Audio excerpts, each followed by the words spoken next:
She's so sneaky. So oh my fucking goodness. Welcome back, everyone. Look at her little face. You as someone who's famously puts out a lot of like zingers. Puts out a lot. Famously. Look at him hacking. Oh my god, he's hacking. Hello. Oh, Mr. Nintendo, it's funny you called. I love this game.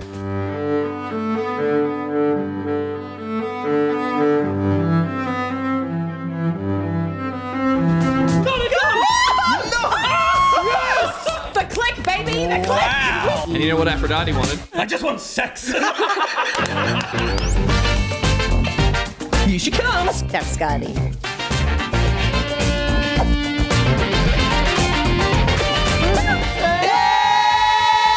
Hello and welcome to Back Pocket, live from the Low Key Studios on this Thursday, the 3rd of August, starring. He has a free pass from me to say bitch, but is too respectful to use it. It's Gus! Do it now.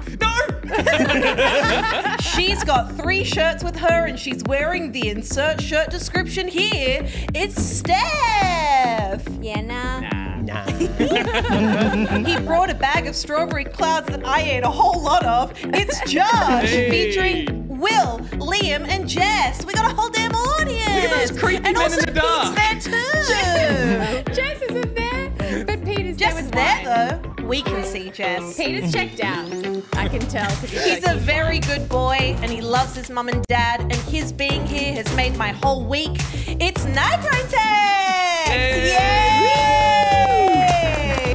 And me, the little stinker of the crew. Woohoo! Tonight on the show, we celebrate an anniversary, talk about the games we've played, a little bit of hack, and maybe a little bit of Sclash. Sclash. How's it freaking going? Nice. So how are you bitches? Yes! I'm so proud of you. I feel terrible. I like that it had to be done in such a way that we were all caught in the area of effect of I that. just called one Directing that at one Yeah. person is very intense. I feel like as a woman, I should be able to reclaim C word, but I can't do it. Why not? Yeah. Because I can't. So You just hang on, said it. You're saying, That was a long A. yeah. Yeah. Barjo throws it in sometimes when he's like love it. gaming, and he just owns it. And I feel like you have to go in really confident. But I think my issue is that I back out halfway through, and then and people hear it and they go, "Ooh." There's kind of an accepted tendency now to like say it under your breath, just kind of swallow it at the end. It's like, I'm not going to do it, for example, but it's like, oh, you're a little wrong. And it's just like, it's said almost like that. And people go, I think they just said that word, but it's fine. I feel like that's worse. You reckon? Yeah. You reckon own it, say it out loud. Yeah. We're not going to do it now. It is I've early in gotten the show. very into classifying things as a level 10 cunt quake. That's when it's like a severe slay. Well, it's been said now. Oh wow. Okay, because I wasn't sure if it was Yeah. good or bad. Oh, so I was like, is that good. like a national emergency? Yeah. Or is it like? say, level 10 cunt quake, I fear. I think by adding another word to it, you've made it fun. Yeah, you've made it a fun again. What do you call it when you put 2 words together? Portmanteau? Yeah, I guess. Is level 1 like... Oh, how high does Yeah, it go? Is there a one's Richter just scale like a for little- the C word? Yeah. It's called a rectum scale. Oh my God. Hey, is that anything?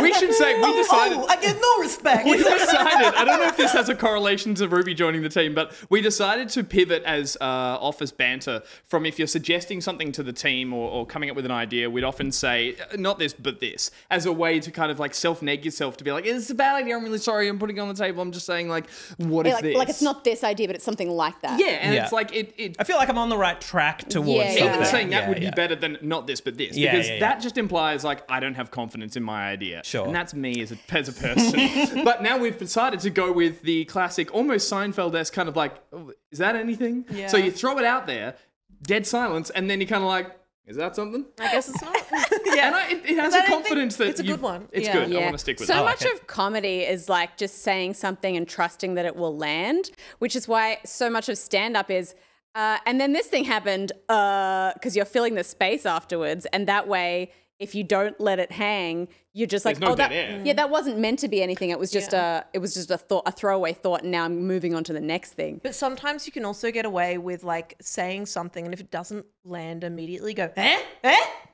and that can get a laugh. See, I feel like you I think sell that that's- really well. That was New Yorker 40s was a real time to be like. The one I do is like I try to say something funny and then I immediately follow it up with. Well, I was going to say you, That's like a shame.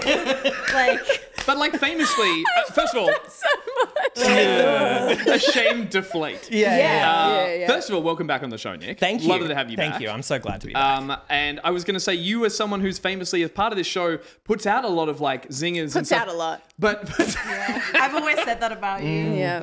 I haven't. Famously. We have fun here. We have fun. is that anything? But your zingers are like you formulate great comedy stuff usually by your thank you. tweets, and it's like you've got a little time there to like make sure Yeah. you're like, I'm happy with this. It's stand Trying to up. curate it a bit, It's stand up with time. Like Yeah. you've got the chance to put it out there, and then also if it gets good responses, great. If it gets none, it's not awkward. It just disappears into a sea of hatred and bigotry on X or whatever the thing that is. I delete it.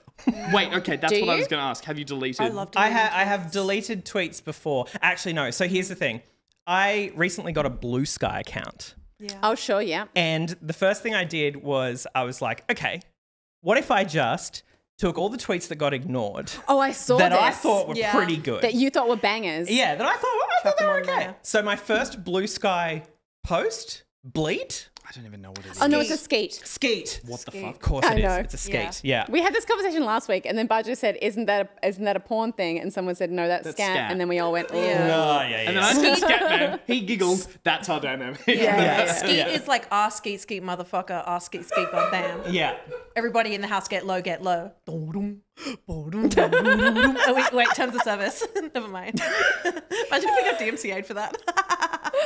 So accurate. Yeah, so I posted my first post on Blue Sky was basically like, look, I'm going to use this as a platform to like retry all of my shit tweets. Yep. And I did it, and I posted like 3 or 4 of them that I thought were fine, and then I got reposted by someone I'd never like. I didn't follow them. They didn't follow me. They had like someone was just clicking around, being like, "What is this thing?" yeah, they had like 100,000 followers, Whoa. and On they Blue quoted Sky? my with Whoa. and they quoted my thing with mid jokes here. So then I deleted all of them. But that was kind of the intent of the account. Yeah, to be yeah, like, yeah. here's all my shit material, and someone's Exactly. gone, pretty average material. You're like, bingo, you Now, got but it. if you had done it, I'd be like, hell yeah, that's yeah, exactly okay. the point. But someone that had I did not know who they were. It was like there was no familiarity between They me or came them. in and It was just instantly like read all the came in and just material. like threw me the fuck So it's down. gone? Your Do you account's gone? think What? Your No, account's gone? Just deleted the tweets. I just deleted the shitter ones. So you let them win. You let them win. That is So do you Oh, think that's so that sweet. person saw the post where you said, "I'm trying out all of my other material"? Because that's such an oddly specific neg. Like that's like someone has been like, this person has tried to be funny in a way that I don't find funny, and Yeah. I'm gonna put them down for that. Like that's just such an odd. I don't know. That's the internet. Yeah, but especially like on a platform where there is like who is even on it? Like I just find it crazy that they didn't go like, oh, this joke is mid. They went, mid jokes here. They were like, hey, Maybe. for you more thought this was jokes bad. of this Check caliber. out the rest. Maybe Yeah, that's it. Ruby's right. Maybe it was a little shout out like, hey, mid jokes over here. Yeah, Anyone? if you're Maybe- looking for Yeah. something that isn't not funny but isn't super funny, this is the way to go. Yeah, I mean, it's very cute that you're trying to make me feel better, Is but there a it actually chance- destroyed You're my so self-esteem. funny. Is there a chance they didn't know what mid meant and they thought it was a compliment? Like, I doubt it. But maybe. Who knows? Like mid, like that's so mid. so like mid. like Steph, don't a try and make I it a can't- thing. I think Already- it sounds like mid. You know. I instantly, Ruby made it work, but over this side of the couch, it's like we're not getting these terms. Yeah. They're not catching Yeah. on. Slay. Yeah, All right, there we well, go. Yes. no, you changed it today. You Yes, changed from let slay it- to... A swag. I love saying I was swag. like, Ruby, ready to Swag. record, and she's Yeah. gone swag. I was like, what Yeah. happened to Because slay? I've got that pretty boy swag. But then, do you know her answer? I said, what happened to slay? You were saying slay all the time, now it's swag. And you went, no, it's swagalicious because I'm on slaycation. And No, I was like, I said sometimes I'm feeling swagalicious and sometimes I'm feeling like I'm on slaycation. Currently I'm feeling swagalicious, so it's. and I was sorry I asked. It's fun to learn. Well, again, Nick, welcome to the show. Thank It's you. going to be a fun one. We've got some fun stuff planned, but we're going to kick it off the way we do every week, a little bit of backup.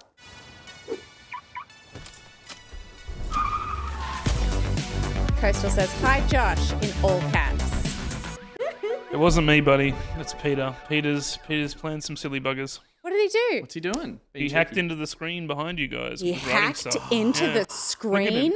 Look at him hacking. Oh my god, he's hacking. He's hacking right Demon's now. hacking with a wine. I'm so scared of hackers. Hack away, Pete. They on my computer. It's because they're always wearing hoodies in dark rooms. Yeah. You know? Probably more on predatory a these days on than a it used current to be affair. in the 90s. Yeah. Speaking of hacking, happy birthday, EvilSpyBoy! Oh, that was a terrible yeah. segue. Yay! Happy birthday, Evil Well, Spy Boy. and the sentiment of the sound effect. It's EvilSpyBoy's birthday. It is apparently. indeed. So not only are they sponsoring the segment, Happy birthday. it's their birthday as well. Thank you very much for your ongoing support of a little bit of backup. And as we do every week when we have a segment by Little Evil Spy Boy, we shout out that they are supporting Food Bank Australia. So if you want to be like Evil Spy Boy and be a good happy birthday boy, make sure you head over to foodbank.org.au and you can help out just like Evil Spy Boy does helping the show out. All right, a little bit of backup. There's a bit of a positive news. We already mentioned it this week on our socials, on our TikToks. Ruby, you threw this one out in the TikToks, but Papers, Please has officially turned 10.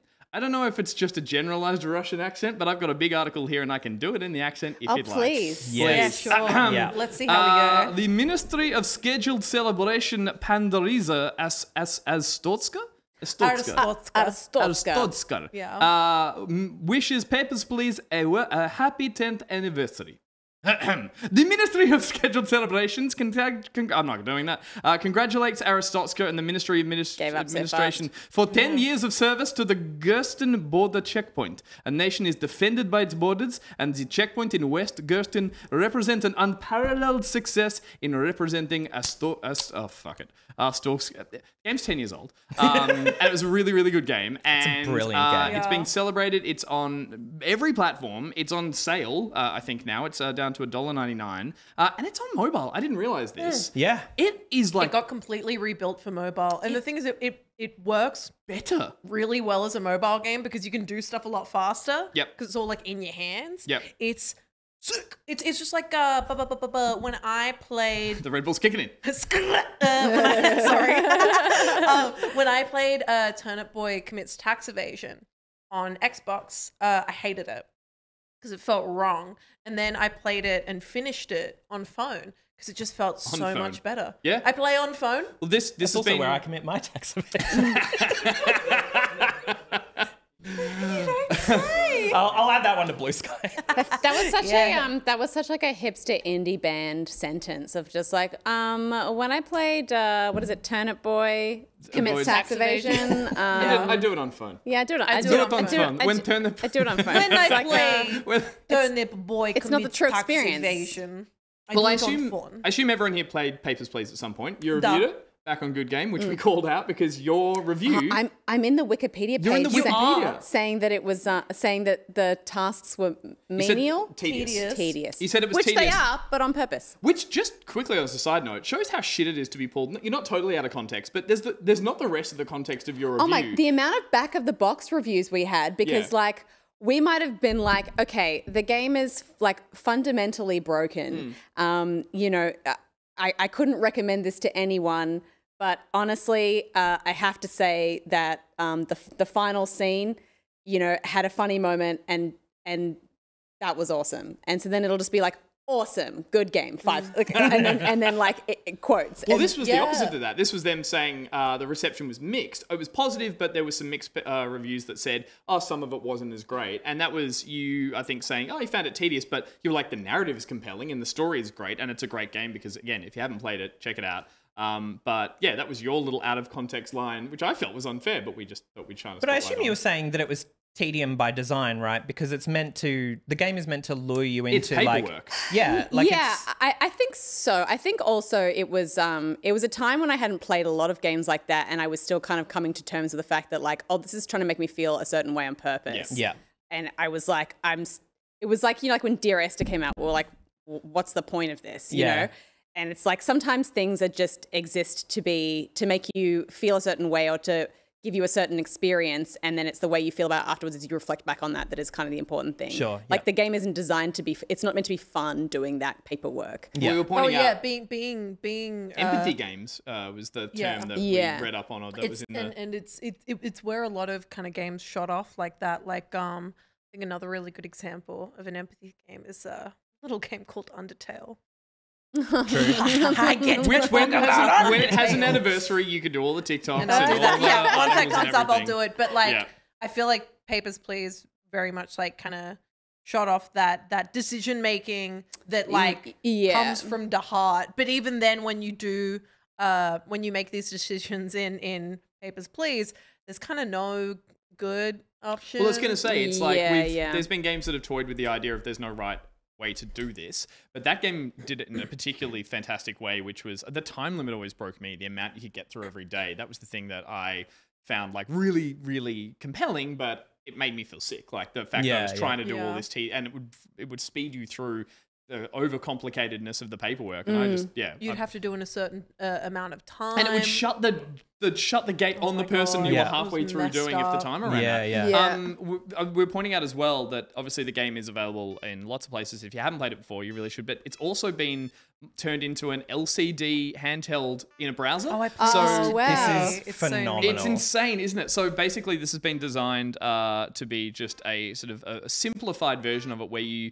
would get the profile of the person coming through the border, and then you get their printout. It's essentially a version. It's sort of a version of Guess Who, where you have to not quickly because it's an old LCD thing. You have to check that they're matching every detail in the face. Those sounds are so like It's a really amazing Iconic. aesthetic. But I was going to say, we haven't seen a lot of games lean into this. And this was made by Lucas Pope and his wife Keiko. They made this. Yep. Yeah, right. For Fantastic. the 10th anniversary, I wasn't sure Lucas if it was and official. Keiko made it, which is really, really cool. I think because I did for that TikTok, I decided to do my research. Yeah. And he actually worked at, and I'm pretty sure that I think he worked at Ubisoft. Oh, really? Yeah, I'm fairly certain he worked at Ubisoft. And no, don't say I'm wrong. Naughty Dog, because he worked on Uncharted. sure. Right. Yeah. He worked on Uncharted, and then That's a pivot. after, oh god, I know, right? And after one of the Uncharted games, he decided to start making these like experimental games with his wife, and he moved to Japan. And kind of in that. I think this is Peter playing experimentation. currently. So Yeah, Peter sorry, is just Peter's spam playing denying live, by the way. to see what happens when you That's just so shut sad. everyone down. In Sorry, the- Wilhelm. But yeah, in that realm of like making all these experimental games with his wife, he made Papers, Please, and it just was.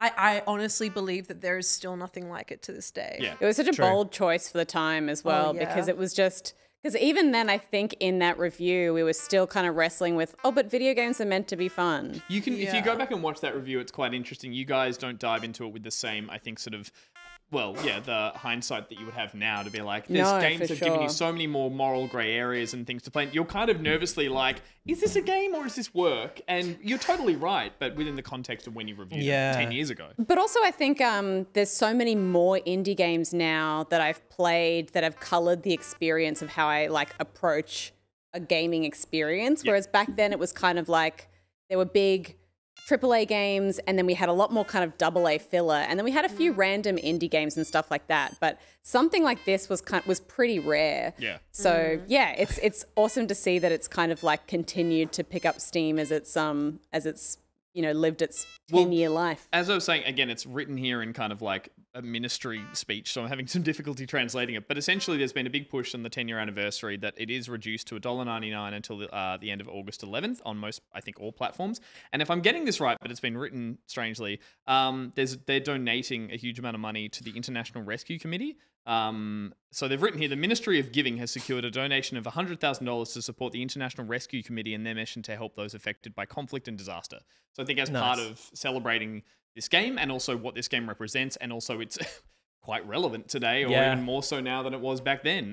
Lucas Pope and the team have gone and made an amazing donation there as well. So a lovely positive on a game that is quite soul crushing. Shouts out. Yeah. Yeah. So yeah, if you haven't played Papers, Please, it's a 10-year anniversary and it's worth a look at. Also, go check out that social that Ruby put together. It's Watch my freaking TikTok. watch your TikToks. Watch her freaking TikToks. But Gosh. if you're not playing that, you can find out about games we've been playing in a segment we like to call "What Have We Been Playing?" What have we all been playing? I'll never get it You right. sure about that? I never quite am. What will we play? You got to commit to it. You got to commit to it with confidence. You want Yeah, pad? what? And don't have back we out been halfway playing? through. There's my pad. Like I do with C word. What are you playing, bitches? What is that word? Exactly. Hey, I gave you one pass. You've spent it. Sorry. Now it's offensive. You spent it. What we've been playing. I'm going to start this week. Brought to if us that's okay. by Oh, sorry. I was like, it's not sponsored by anyone. Nicrotex.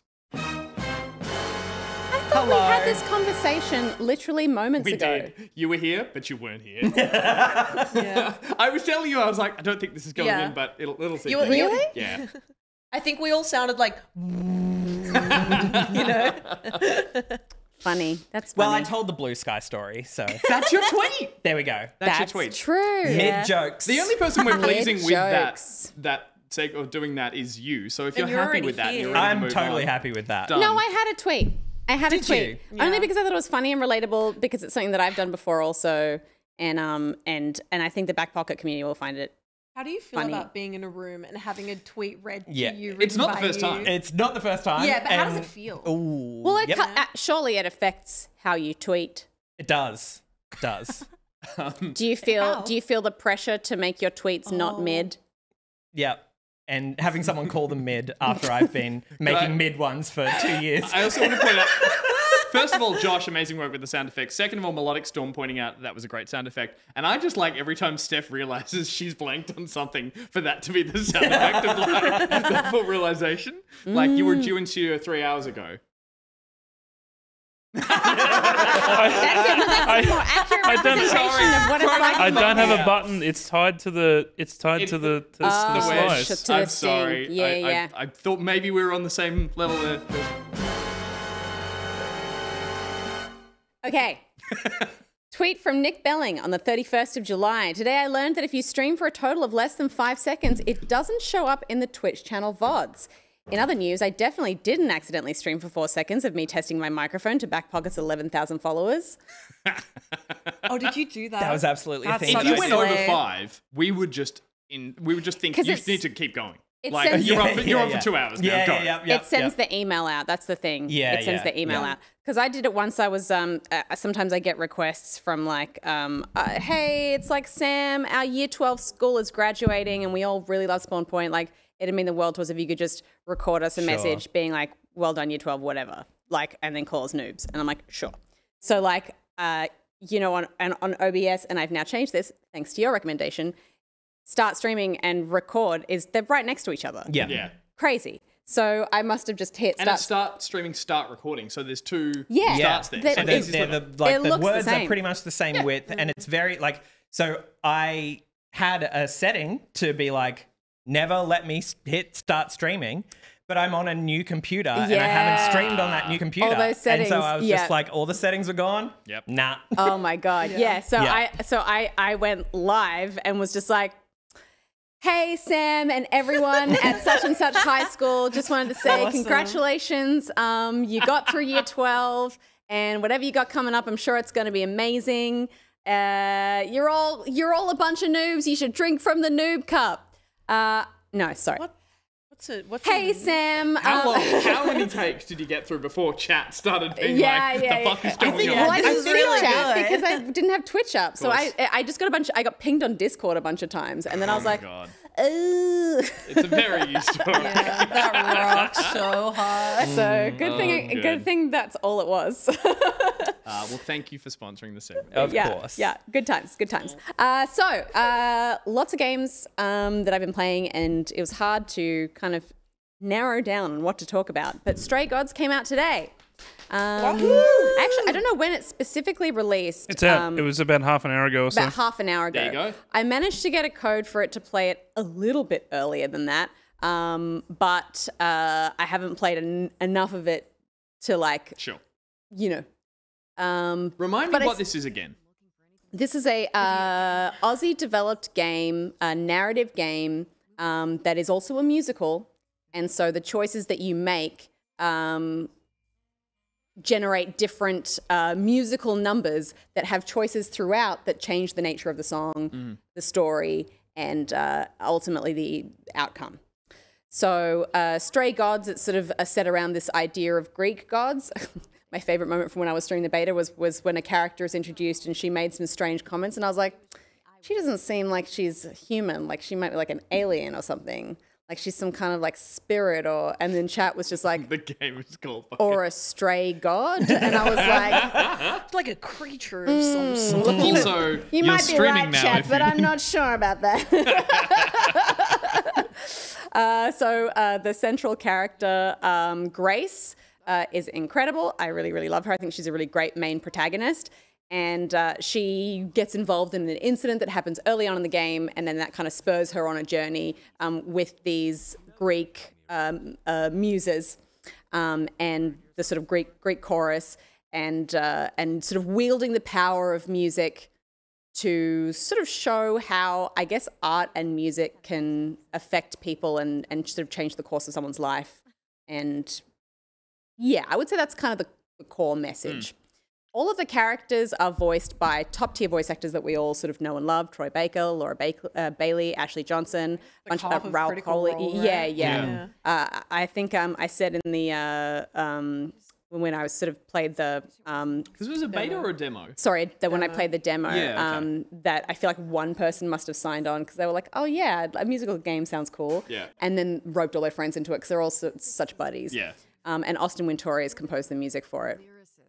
Austin Wintory recently tweeted, or I think either Summerfall tweeted, that they're going to be obviously releasing the soundtrack to this game, but because the soundtrack is so movable because you make different choices, they're releasing 4 soundtracks. Holy shit. Which is crazy. So when you start the game, you can choose whether you're going to role play either sort of like based on sort of charm and charisma, attitude and kind of like rebellion, or sort of a more thoughtful, considered approach. And so the at least 3 of the albums, I think, represent those choices, and I'm not sure what the 4th one is, but as I was playing through the game, I was able to I sort of chose the sort of punk rebellion version When of you say you Grace. chose, is this like choosing how that song, like you go, I'm going to, forgive me here, it's like, I'm going to love this person or fight them, and it changes the whole song? Or is it while that one song is playing, you change the course of that one song? Like you choose the verses and the way the melody is played out? Or is it like, are they separate songs per decision? No. You make decisions that affect the course of the song in the middle of the song. Okay, right. So, but in terms of the personality, you choose that at the start. Right. And then that only opens... certain songs as you play through. No, certain choices. Stay out of this. So because I chose Rebellion, I found it interesting. They showed me the other choice options that were unavailable to me because I had chosen this particular personality trait. Yep. So it would come up with like regular story choices, and then it would give me a Rebellion option. And then in the next scene, it might give me a bunch of different dialogue choices, and then it would show me the grayed out sort of calm, thoughtful option. Yeah, right. This is a game that I think only takes about 3 hours to play through. It's not super long, but it's designed to be replayed. I was going to say, classic. like... Yeah. So as you play through it, the decisions you make in the middle of the song, and they're timed, really quick timed decisions. That's what I wanted to ask about. Like the mechanics of, does it just pause the Stop song? the song? Does the song keep looping? Or do you just miss that choice? Yeah, it kind of loops in a non-obvious way for a very short period of time, but you have maybe like 3 seconds usually. If just like, not, it's just like Can you in here, Ruby? Yeah, it's as much time as it would take for one verse to end and another verse to start. Sure. You'll have to make a choice in that moment.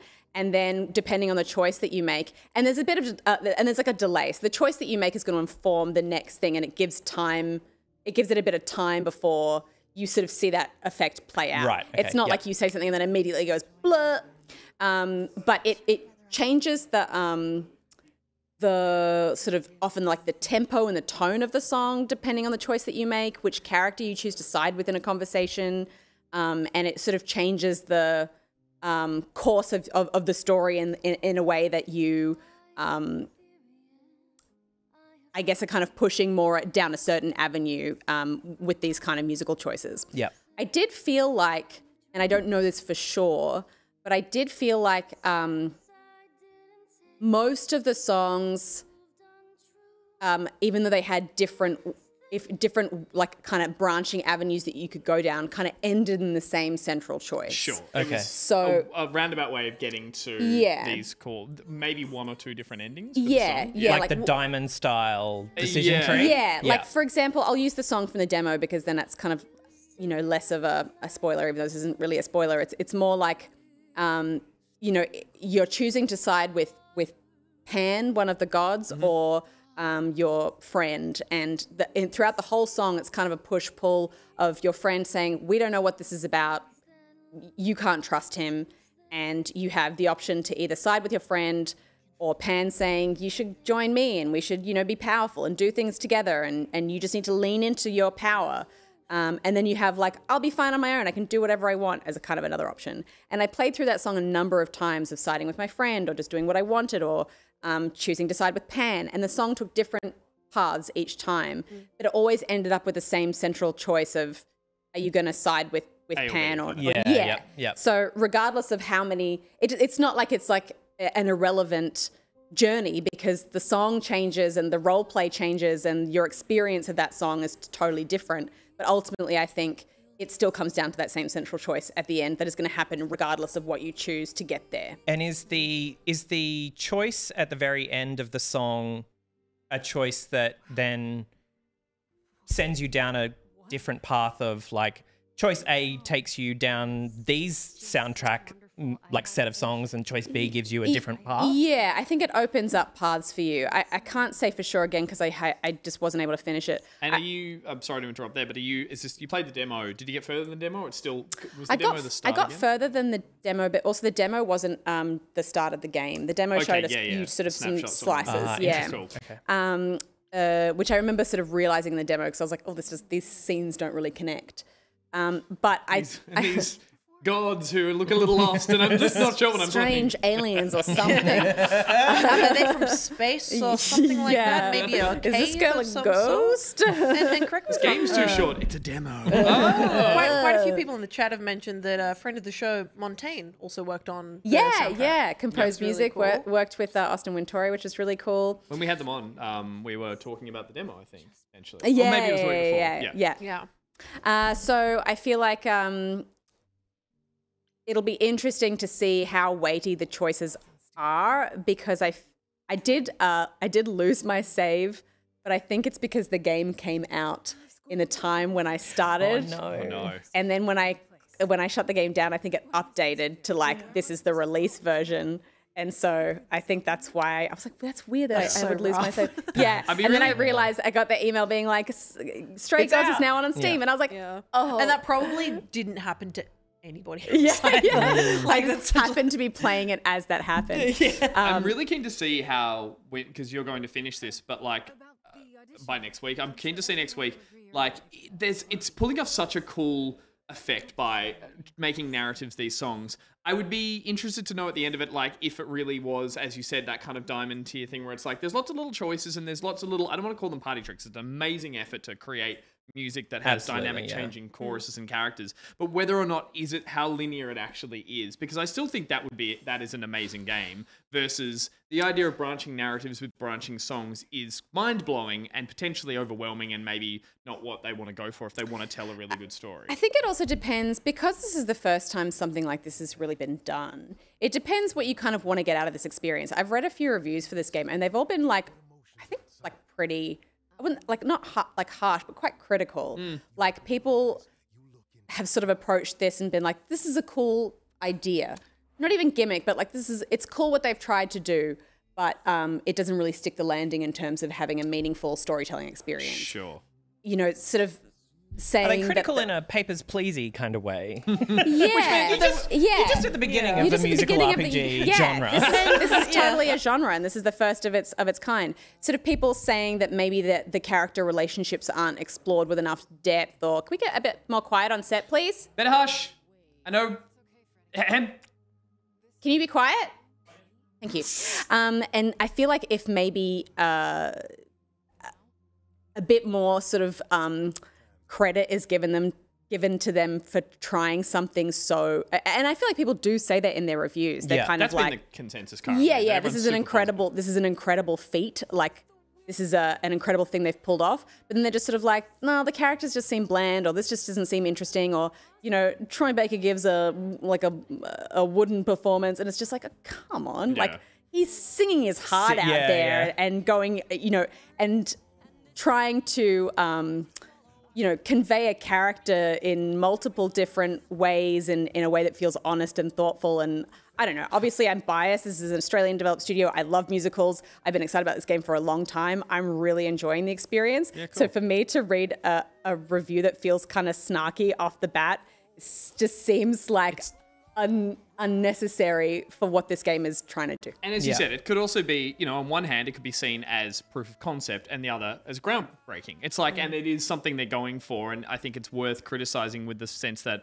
they are creating this kind of like musical RPG for the first time. It's incredibly complex to be able to make it still work, and as I think Nick was asking, like still sound like real songs in a musical, not sound like a gameplay mechanic that's all fragmented. And I think if they get that right, that's what they deserve the credit for. And at a 3-hour beginning to end playthrough, and it's like the longevity of it comes from the replayability. Yeah. At least Absolutely. it's not a huge sink of your time if That's a you good do value only play musical. it through once, right? Totally. Yeah. And the songs are bangers. Like, in particular, I think Pan's songs are probably my favorite, but the way each song plays out is it's like you'll have one song that has an incredible ballad, but maybe it becomes a duet at one point with this other character, or maybe it becomes a duet with this person, or maybe it involves, there's branches where all three of them start singing. Sure, right. And you don't experience all of those in one playthrough. You experience those versions, Totally. you know, the more times you sort of play through it. And HG points out in the chat, it's a lot cheaper than Broadway. So what are you complaining? It's a lot 3 cheap- hours of... It's a lot That's cheaper than crazy. Broadway. I can just walk to Broadway. It's about 15 minutes away.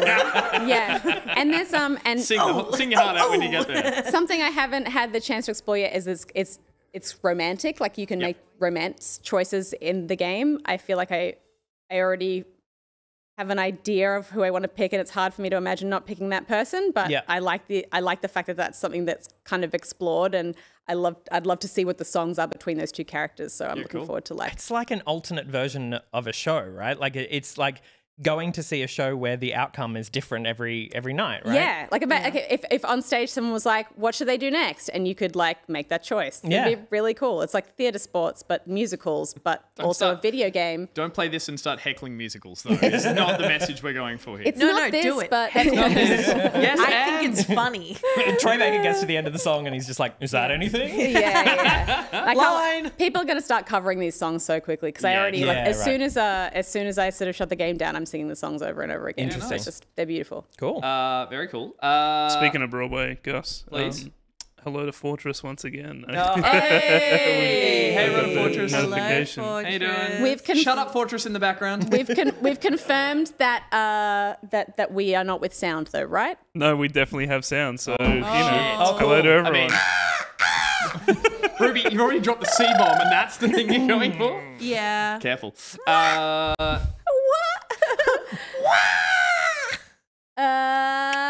Nick. Me. So, I played a game that only came out last week that I only saw in passing because of a tweet from the developers of... It's called the next, I was about to say, do you mean an X? You mean next. No, I refuse. Yeah. I actually refuse. Good on you. It is Twitter. You know what I did? I replaced the icon Me on my too. phone Me too. with the I saw Twitter that. icon. I am never going back. I can't do that. Sounds like too much work. Stupid dumb man child. It's called a... It's I don't know. We don't need to get into it. Good thing we got sound at Fortress. Just 4 people going... Yeah. So, I'm a big fan of mystery games, and I love. There's a tabletop. Yes, it is. that was I'm sorry. That was a great Josh frustration sound. You were talking about button placement before. Those buttons are too close to each other. I need to move them. Clearly, I have to move them. Amazing. I'm a big fan of the game Curse of the Golden Idol, Case of the Golden Idol, which came out last year. And it was those devs that posted a link to this on Steam, and it came out last week. And the general conceit of the game is that it's a mystery, like point and click game in a similar vibe to Case of the Golden Idol. However, it is multiplayer. So you are in a Wild West 1800s town in the US, and there are a series of various cases that you can embark upon either by yourself or with a group of friends, up to 4 players, I think. And the way it works, I don't know why, none of the characters have eyes. Just kind of gloss over the fact that there are no eyes on anyone. I don't know why. But they look like they have eyes. They have like sunken like EC spots from oh man, don't wake up. Lift Off. Yeah. Fuck, that song I didn't want to remember. Yeah, that was terrifying. Oh, you're so young. I'm 19.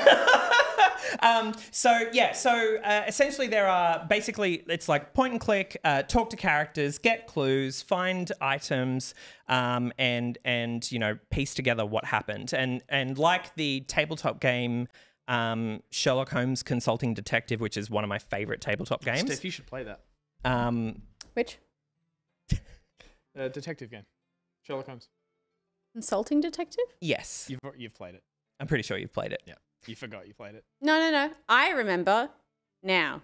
Bam, bam, bam. Okay, so basically you just have to answer a series of questions at the end of the case to be able to kind of whether you've solved it or not. The interesting part is that the cases are timed, and you can choose whether you want to do a novice or like an expert version of the case, and you just have less time in the day. So when you are playing with other people, you have to split up across the town to be able to speak to people differently. How many people can you play with? 4, up to 4.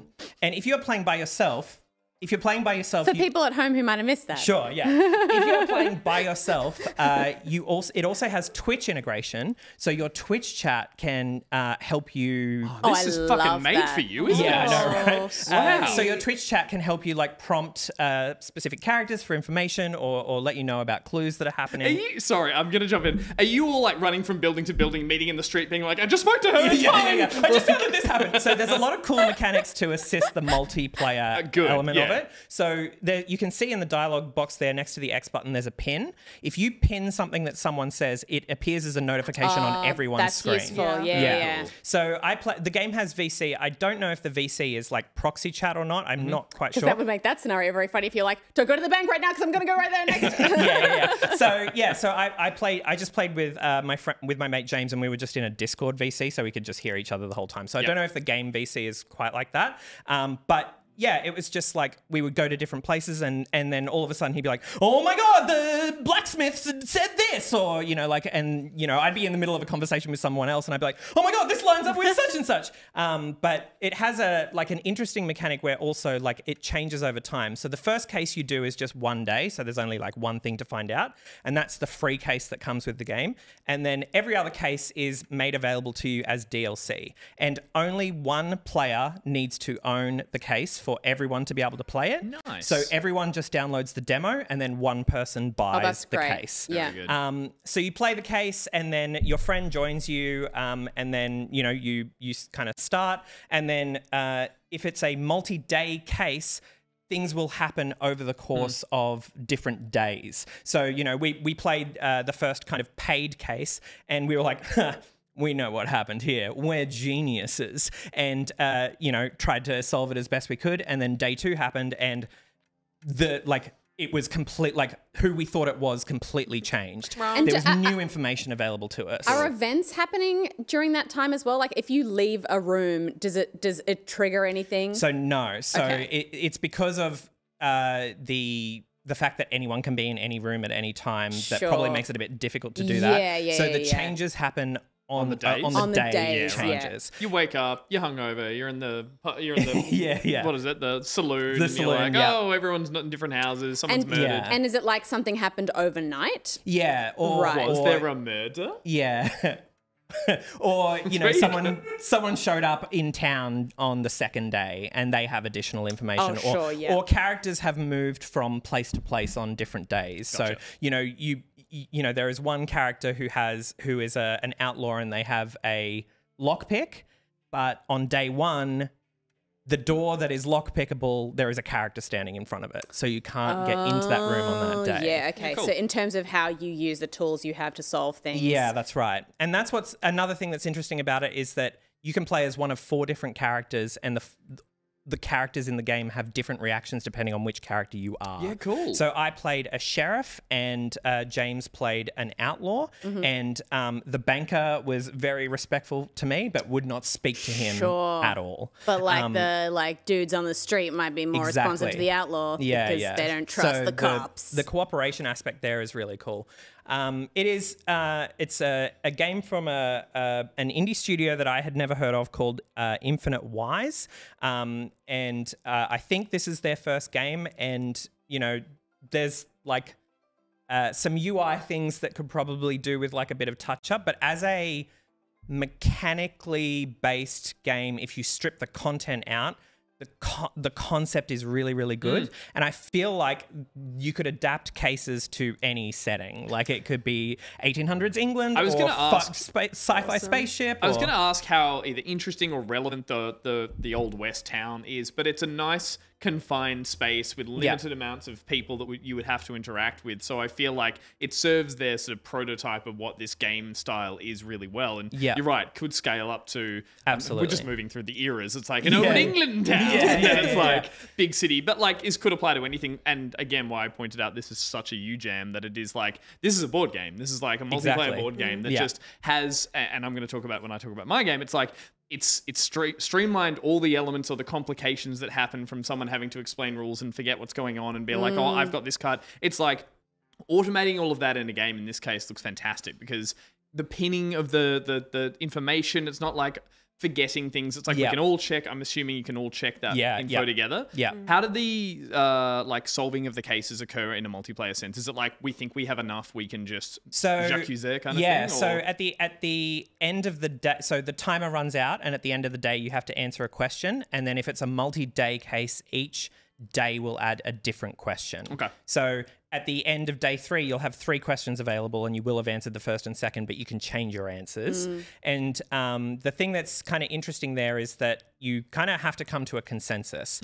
If you guys get to the end of you kind of feel like you've explored everything, but you've still got 10 minutes left. One person can like hit a button that's like, I vote to just move to the end of this day. And if everyone else agrees, then it just moves to the end of that day. Yeah, nice. So yeah, it's pretty streamlined like that. Like there's, I think by default, each case will take an hour. Like, so if it's a 3-day case, then it'll say, okay, each day will be about 20 minutes. But in between days, you have an infinite amount of time to just like ruminate on what you've seen and kind of discuss amongst yourselves before you sort of decide to move on to the next thing. It's such a cool way of doing this kind of case solving stuff. I feel like, because, you know, you and I have done a lot of interactive theater stuff. Yeah. And this reminds me a lot of a thing that I did with Peter. We might have told you about it. We went to Cryle Castle in Melbourne, which for those who don't know is a massive fake castle that was built out near Ballarat. Yeah. By just like a massive nerd who just wanted to create like a medieval theme park. And it's a little bit run down these days because it was built in the 80s and, you know, it's gone through various, I think at one stage it was almost bought by a brothel.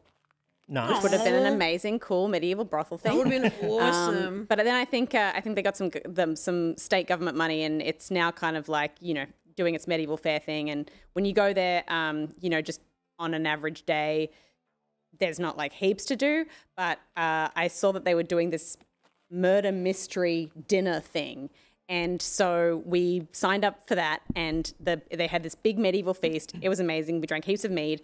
And the way the murder mystery thing worked was that they kind of, all of these actors came out in sort of Game of Thrones-y costumes and played out this very kind of like dramatic sort of scene. And then at some point someone was murdered, and we had 3 courses, and so 3 rounds to solve the murder. Sure. But what happened was, like, after we finished the dinner course, we had to then go out into the park and watch a series of scenes and interview people to try and solve the murder. Right. And with each round, we had 3 opportunities to do this, and there were different times for each one. So for the first one, we had 3 minutes. For the second one, we had 2 minutes, and for the third one, we had 1 minute. So the best way we could do it, in each round, the scenes would play out for that amount of time. So if we split up, Peter was like, I'm going to go to watch the scene at the graveyard. You go watch the scene in the apothecary, and then we'll move around. So Peter got to see through the full 3-minute scene at the graveyard, and I got to see the full 3-minute scene at the apothecary. And then whatever we chose next, we would only see 2 minutes. Sure. So at the apothecary, I watched a whole speech of a woman, and then at the end, she was just like, of course, the letter I got from Sir David, telling me about the baby that died, like a big piece of information would be revealed at the end, which people who only watched 2 minutes wouldn't get. And then we would kind of meet up and I'd be like, okay, so in the apothecary, I saw this. I need you to go and talk to David. He wrote a letter about a baby, ask questions about that. And he'd be like, okay, in the graveyard, I found about this person and then this thing happened. You need to go and ask about that. And so it was that thing like you're talking about where we would be meeting in the street and trying to pass information onto each other and then go and get more stuff to see like what we could kind of glean. And it was a way more fun thing than a traditional how to host a murder, I thought. And I can so see how that can apply in games like this. Yeah, and that's where this was really great because it was kind of this thing. It was like James had come to and be like the banker like. I found something out and I went to ask the banker about it, but he just fucking stonewalled me. But can you go and you go and ask him about that because you have the ability? And he'd like kind of the other thing that's really cool is like if you're standing in the same room together, you can see the dialogue that the other person is asking. Yeah. So you can kind of see conversations. There's reasons why you would want to do that and reasons why you wouldn't want to do that. There's a very cute cat. I'm not sure Cats if do But say that. so you could stand in. Sorry, you could be having the conversation, and he could be in the room too, just in the corner, just being like, I'm eavesdropping on it, kind of thing. So very cool. Yeah. I'm like. I find often murder mysteries and solving all that kind of stuff. Like I get overwhelmed very quickly, and I think I like how streamlined that looks, and that it does look like you could even the first case is 1 day, and it can be played single player before blowing it up into what I'm imagining you're going to do, which is get full group playing. I would love to get a full group playing it. Well, I think it's also like often with those kinds of games when you're playing in a group, it's like one person tends to lead the charge and then you become a bit of a passenger. And if there's booze involved, you're like, I'm just going to backseat this one. Yeah. The weekend. Yeah, totally. But this, you kind of have the agency to go out and find stuff out on your own and then come back and share what you found. Which I think is great. Just that shit friend is like, what'd you get? Nothing. Yeah. What's the rumor on? It's just like, I'm just going to go with all the leads you sent. So, yeah. I use this as an opportunity to go pee, so I haven't really achieved much for the group. When you see Steph's character standing in the street, you're like, she's not there, is she? Yeah. I had to pee. And I like her hat. It's very Pharrell Williams coded. That's my input. Amazing. What was it called again? Whispers in the West. Whispers in the West. Amazing. Very cool. Gus? Yeah. Speaking of board games translated to video games, I guess I decided to take the plunge and I have dived into Baldur's Gate 3. I didn't expect that I was going to play this game, but it has been getting absolutely just love all over the internet. Heaps of praise. People are saying this is the best RPG of all time. And I just decided, bugger it, I'm going to get involved. Guess I'll see what this is about. I'll see what all this hullabaloo is about. But I've had friends who loved Baldur's Gate 2, which was like 25 years ago or something crazy like that. They played it in high school. Did you play Divinity? I did. I played Divinity 1 and I loved it. I didn't play 2. I remember you got really into that and loved the co-op. And so I love Larian Studios who did this. This is Baldur's Gate, for anyone who doesn't know, is set in the Dungeons & Dragons universe. This is basically a full-blown RPG in which you can create a character or take on one of the main characters from the story. You lead a party that heads into the Sword Coast. Forgive me, I do not remember half the names and all the things that are in there, but they were familiar when they're mentioned. I'm like, I know all of this. The Forgotten Realms. All that kind of stuff. I've played enough Dungeons & Dragons to have little bits of like, oh, I know what a tiefling is and all that kind of stuff. Yeah. So I got into this and the sort of 10 to 12 hours I played thus far, I didn't play the beta. I know basically I'm probably still in the area that everyone's played 100 times when they had access to that. But I am loving every bit of this, and all the praises that are being sung about it online are 100% correct. This is a really, really amazing and I think approachable RPG for how complex it is in its mechanics and its storytelling. It is quite literally if Dungeons and Dragons was playable in a virtual space in terms of the turn-based. What class did you roll? I am playing a half wood elf who's a ranger. I always fall back on that. You'll see some footage later on. I'm just like a handsome, dark-haired, bearded. Yeah, the full elves can't have. So handsome. Can't have. You'll see it. Can't have facial hair, so I had to go half elf. You can't not make a handsome character in this game. Well, that's the other thing. It doesn't thing. give you a lot of options to be. The internet is rife with how fuckable every character in this game is, and they are right. Did you choose a good penis? Sorry. Yeah. Did you choose a good penis? Which cock are you going penis with? B, I think I might have gone with. B I don't know, penis. mix things up a little bit. There's obviously the romancing, the romancing and your party that you have and the characters that you choose to bring along. You can only move with a party of 4, but you can obviously add more people that join you at camp. You can swap and change them and stuff. So it's like as a you Mass go. Effect style. You have a larger team, but you just bring certain people with and you. then camping in, or like, resting and camping in D&D is a huge part of it in terms of that's when all your spells can recharge. That's when your health recharges. So lots of little things in there that, again, veterans to D&D will be like, oh, this is just, a given. They know, and hopefully... This is a long rest. Exactly. This is a long rest, yeah, guys. And so all that stuff is just ringing little familiar bells. But I'm enjoying the story as I explore it. It is really ticking those D&D boxes of these organic little events are happening left and right. I don't know, in traditional RPGs, I tend to just get a little bit like, I see what you're trying to distract me and pull me off the path with like, oh, come over here. It's like, help me, my hat. And it's like, here it does feel like there is a GM sitting there being like, off to your left is a character. But it's a bit mysterious. It's like there's a body and there's a building on fire and there's someone crying. And you're like, what the fuck happened over there? Like, it has the intrigue of D&D in that sense. And that's what... And a lot of subterfuge. Yeah, that's kind of what, I guess... You're playing worried this? me. Sorry? Are you playing this? Not yet. Not yet? Yep. What interests me about it, and this is what I wanted to ask you guys who had played it, was because on its surface, it sounded like it had stripped out the things that I liked about D&D and made it about everything that I hate about D&D, which is the rigid mechanics that become, when you make it digital, they just are rigid mechanics, right? Yeah. When you're playing with a DM and you go, oh, I want to do this cool thing, and they can be like, well, yeah, that's actually a fun idea and let's just do it. I love role-playing and making the entire story about me. Yeah, but that's like, it's... But problem solving in a way that maybe it wasn't traditionally. Like a improvisational kind of sort of thing. And that's, so hearing you say that it feels like there is a GM or a DM behind it. Well, in the way that those opportunities or stories are presented to you, yes. In the way that the narration is handled, I really love that as a mechanic. Basically, all the characters you meet are beautifully voice acted. You are pretty much a voiceless protagonist. Occasionally there's some voice lines, but you will not voice your dialogue. But there is a narrator who comes in from time to time when you're making observations. There's a beautiful voice that just comes in and sort of, it is literally the DMGM sitting there being like, giving you an explanation of the scene. Yeah, exactly. Is that your dog? No, this is one I found just that's, again, what's going on here? This is not your dog? This is a story sequence. No, this is a dog that you come across, but it might lead to more. I won't say anything. In terms of mechanically and how the game lets you solve problems, engage with combat, all that kind of stuff, of course, the technicalities are there in terms of, or the technical mechanics, I should say, of ways in which that happens, sight lines, hiding, ambushing, being able to use the environment to your advantage. It's there in the way that Larian have perfected over Divinity 1 and 2, I would say. And, that got a lot of credit as they developed those games for being able to be like, hey, you can place a barrel, climb on it, go into the roof, fall through the skylight, set something on fire. Yeah.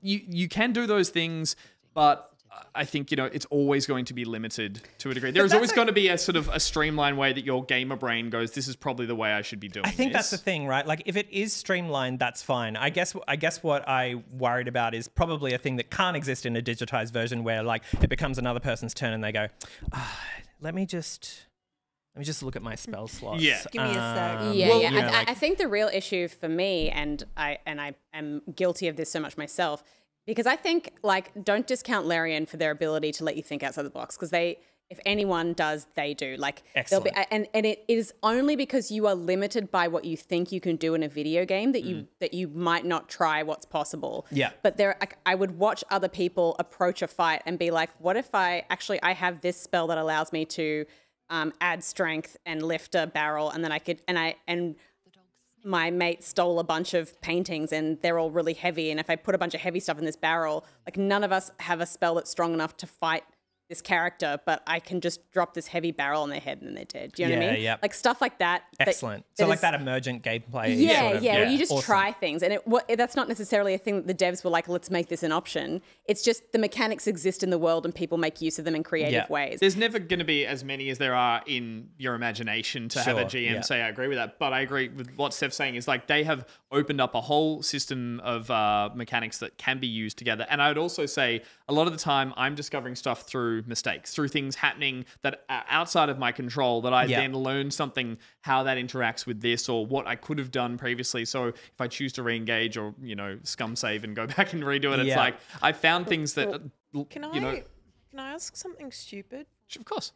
What is scum save? I was just about to say, so where I was going with that was that the issue that you have with, regardless of how creative you are and how close to D&D it is in terms of what you're able to be able to do in terms of outside of the box quest solving or puzzle solving or combat, the game is kind of built around a quick save system and being able to reload saves at any time. Scum saving is when you save before you make a decision, don't like it, roll back to that load, try a different one. Or in this case, a big part of it is if you have any decisions that need to be made using a chance roll of a D20, instead of having that RNG happening in the background like a lot of video games do, where it's like, oh, you got a percentage here. You watch that dice roll. It happens on the screen.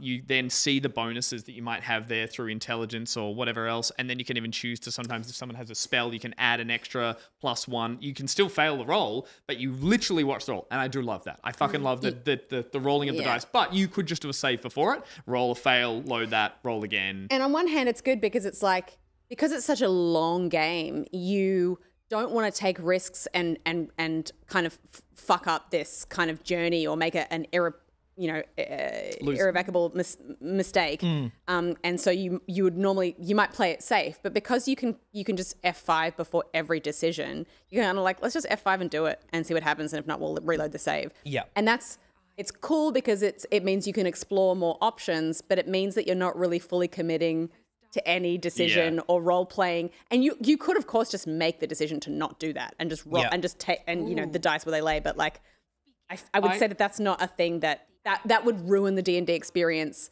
in the way that you're talking about it, because you are committing to the idea that anything is you can restart any decision. I've been letting the dice rolls go, but there's been some dialogue options where I've been, like any game, a little confused. I'm like, I know what I want to be doing or saying here, but because and the dialogue options are really good. They're more thorough than your usual just kind of I don't know, yes, no, or aggressive.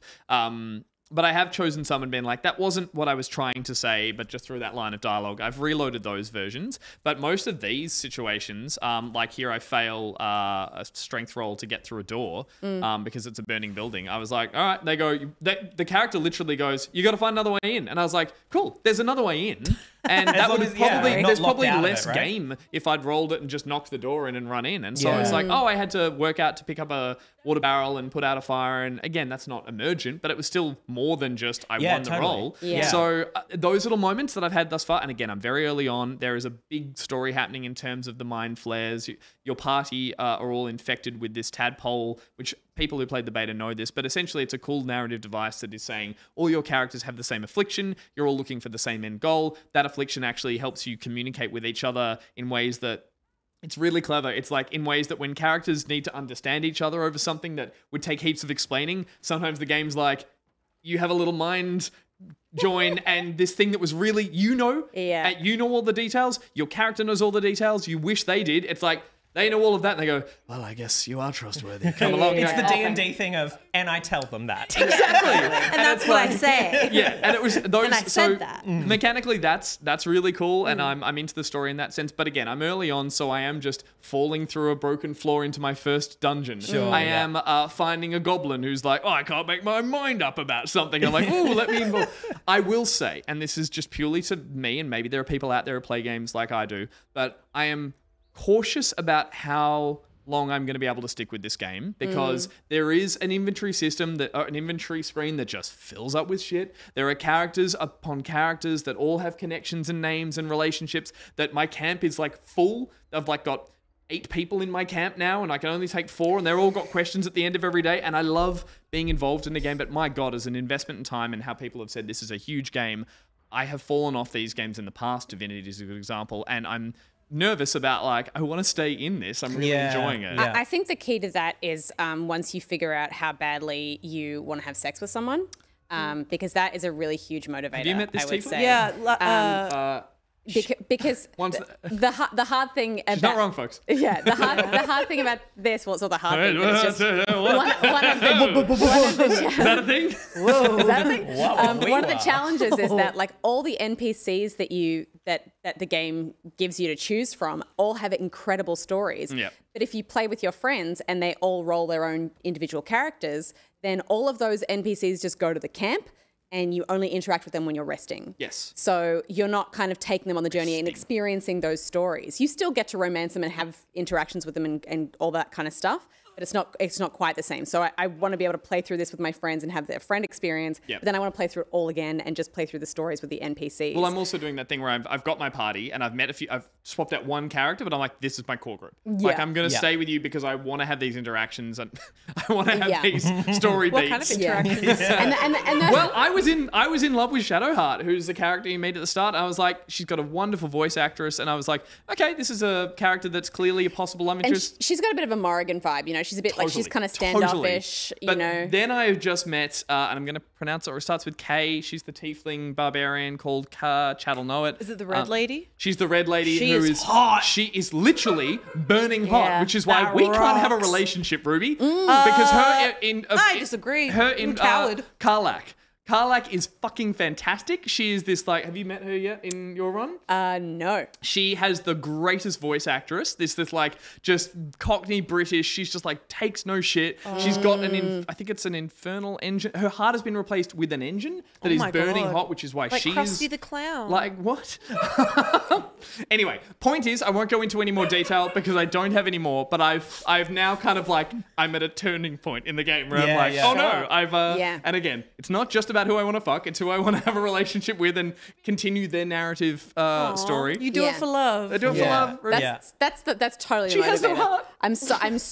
I'm so invested in that stuff, and for me, I will be more likely to F5 if I feel like I've made a decision that is going to. Sounds like a euphemism. It's going to prevent to me from, F5. my ultimate goal, being all my sort of romance stuff.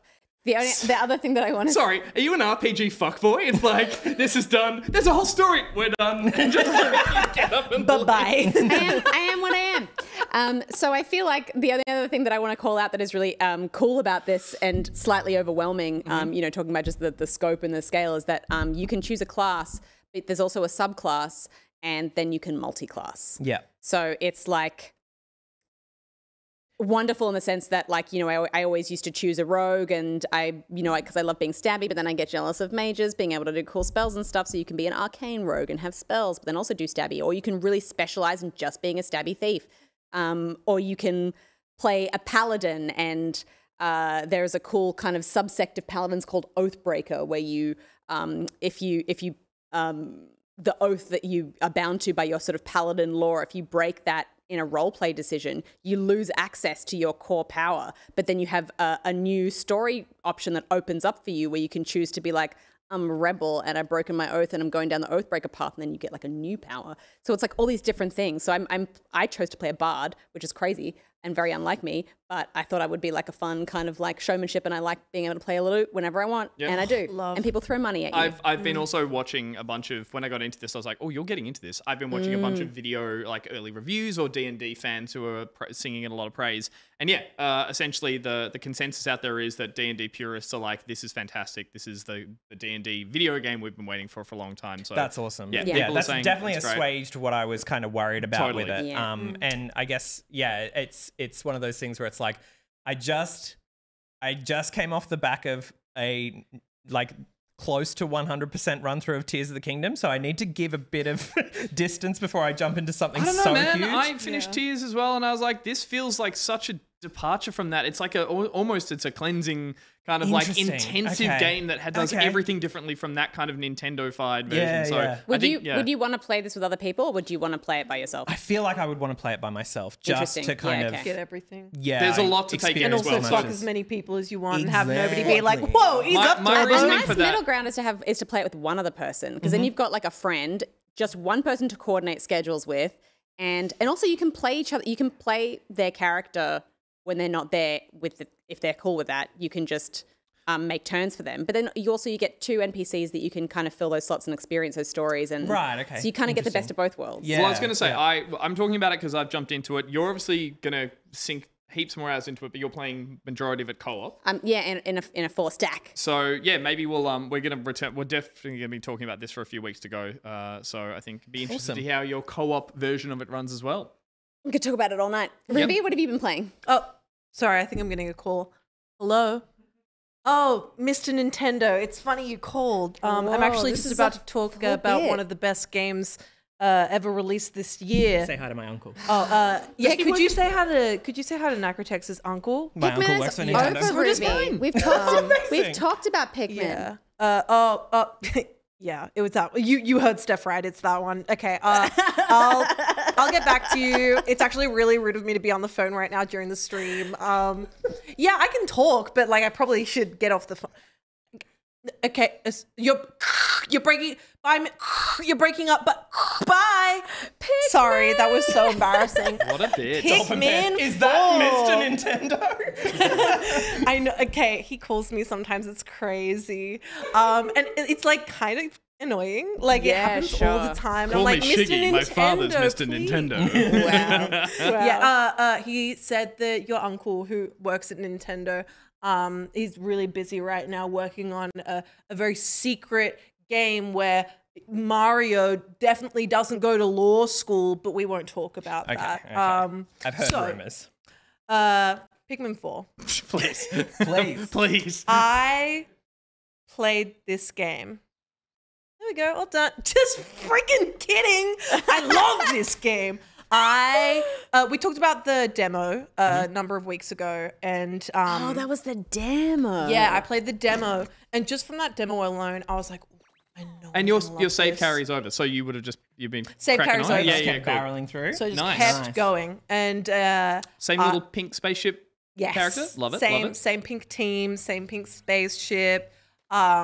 And so I continued on playing, and let me freaking tell you, there is a lot to this game. There is a lot to this game. I love it, and it was funny because I got to what I thought was the end, and the credits started to roll, and I was like, oh, it's kind of short. Like I played Pikmin 3 and was, I thought Pikmin 3 was a lot shorter than I expected it to be.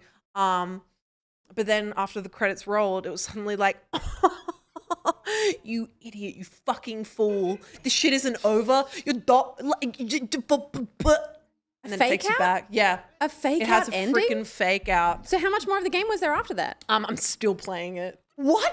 Yeah, it's so basically Pikmin 4 is what I would consider it to be a refining of the Pikmin genre. It is the best of the best. In my personal opinion, I would argue that Pikmin 3 is to Pikmin 1 as Pikmin 4 is to Pikmin 2. Oh. And Pikmin 2 was... Sorry, that hit me pretty hard. you get it? Because Pikmin 2 was fucking great. Yeah, And- it was hard as hell, Yeah. but it was fucking great. And from memory, 3 mixed reviews. Like it was good, Yeah. but it didn't really bring anything revolutionary to the table. Yeah, whereas, exactly. What I do kind of I wouldn't say I'm not happy. It's just I would have played it alone anyway, but like this one doesn't have like the multiplayer that Pikmin 3 did that I loved. Oh, sure. Okay. But so basically Pikmin 4 is Pikmin as a series is the pioneer of little guy games. You could say that Lemmings is, but that's not the freaking games that I'm talking about. Because Lemmings,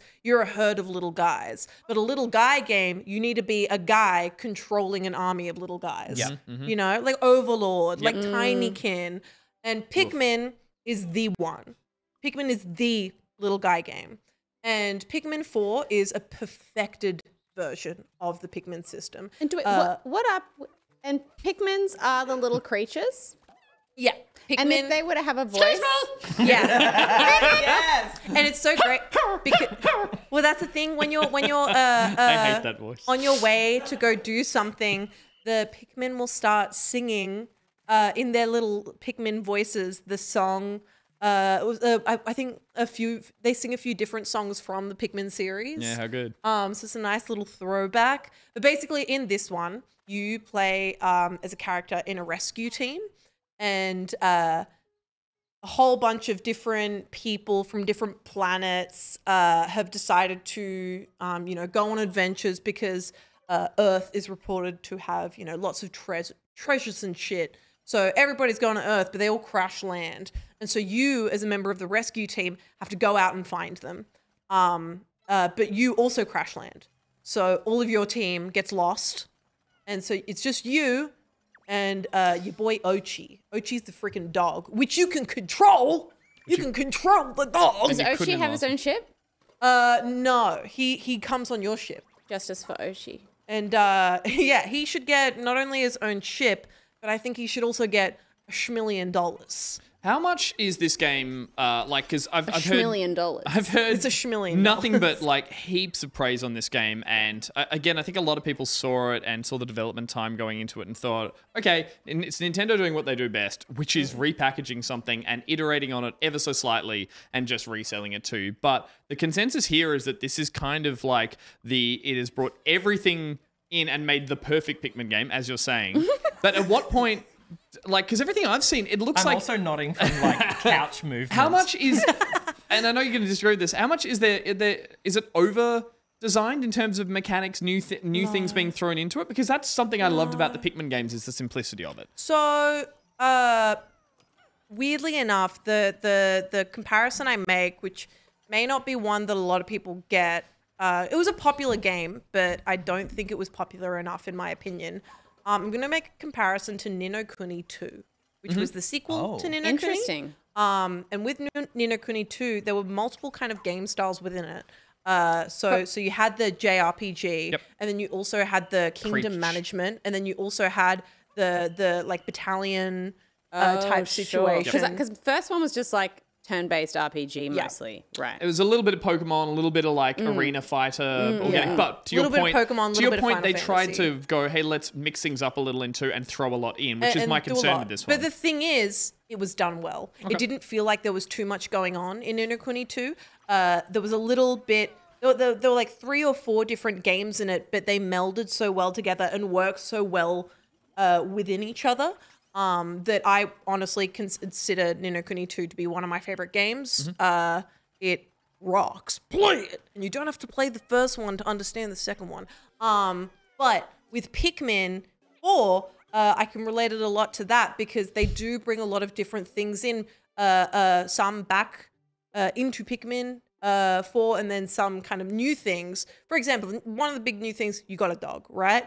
But going underground, as we see here, where you find a lot of your Pikmin, these tunnels, these caves, I'm pretty sure were introduced in Pikmin 2. They were, yeah. Yeah. There's the cave areas, and then these are different to the Dandori dungeons, are they? Yes. So you've got the up on the land. Yep. And then you've got the caves, the tunnels, and then you've got the Dandori dungeons. And these ones, they aren't timed, and your clock stops when you're underground. Yeah, okay, which is right. great because I would literally like go about my business, go about my day, finding things, going around.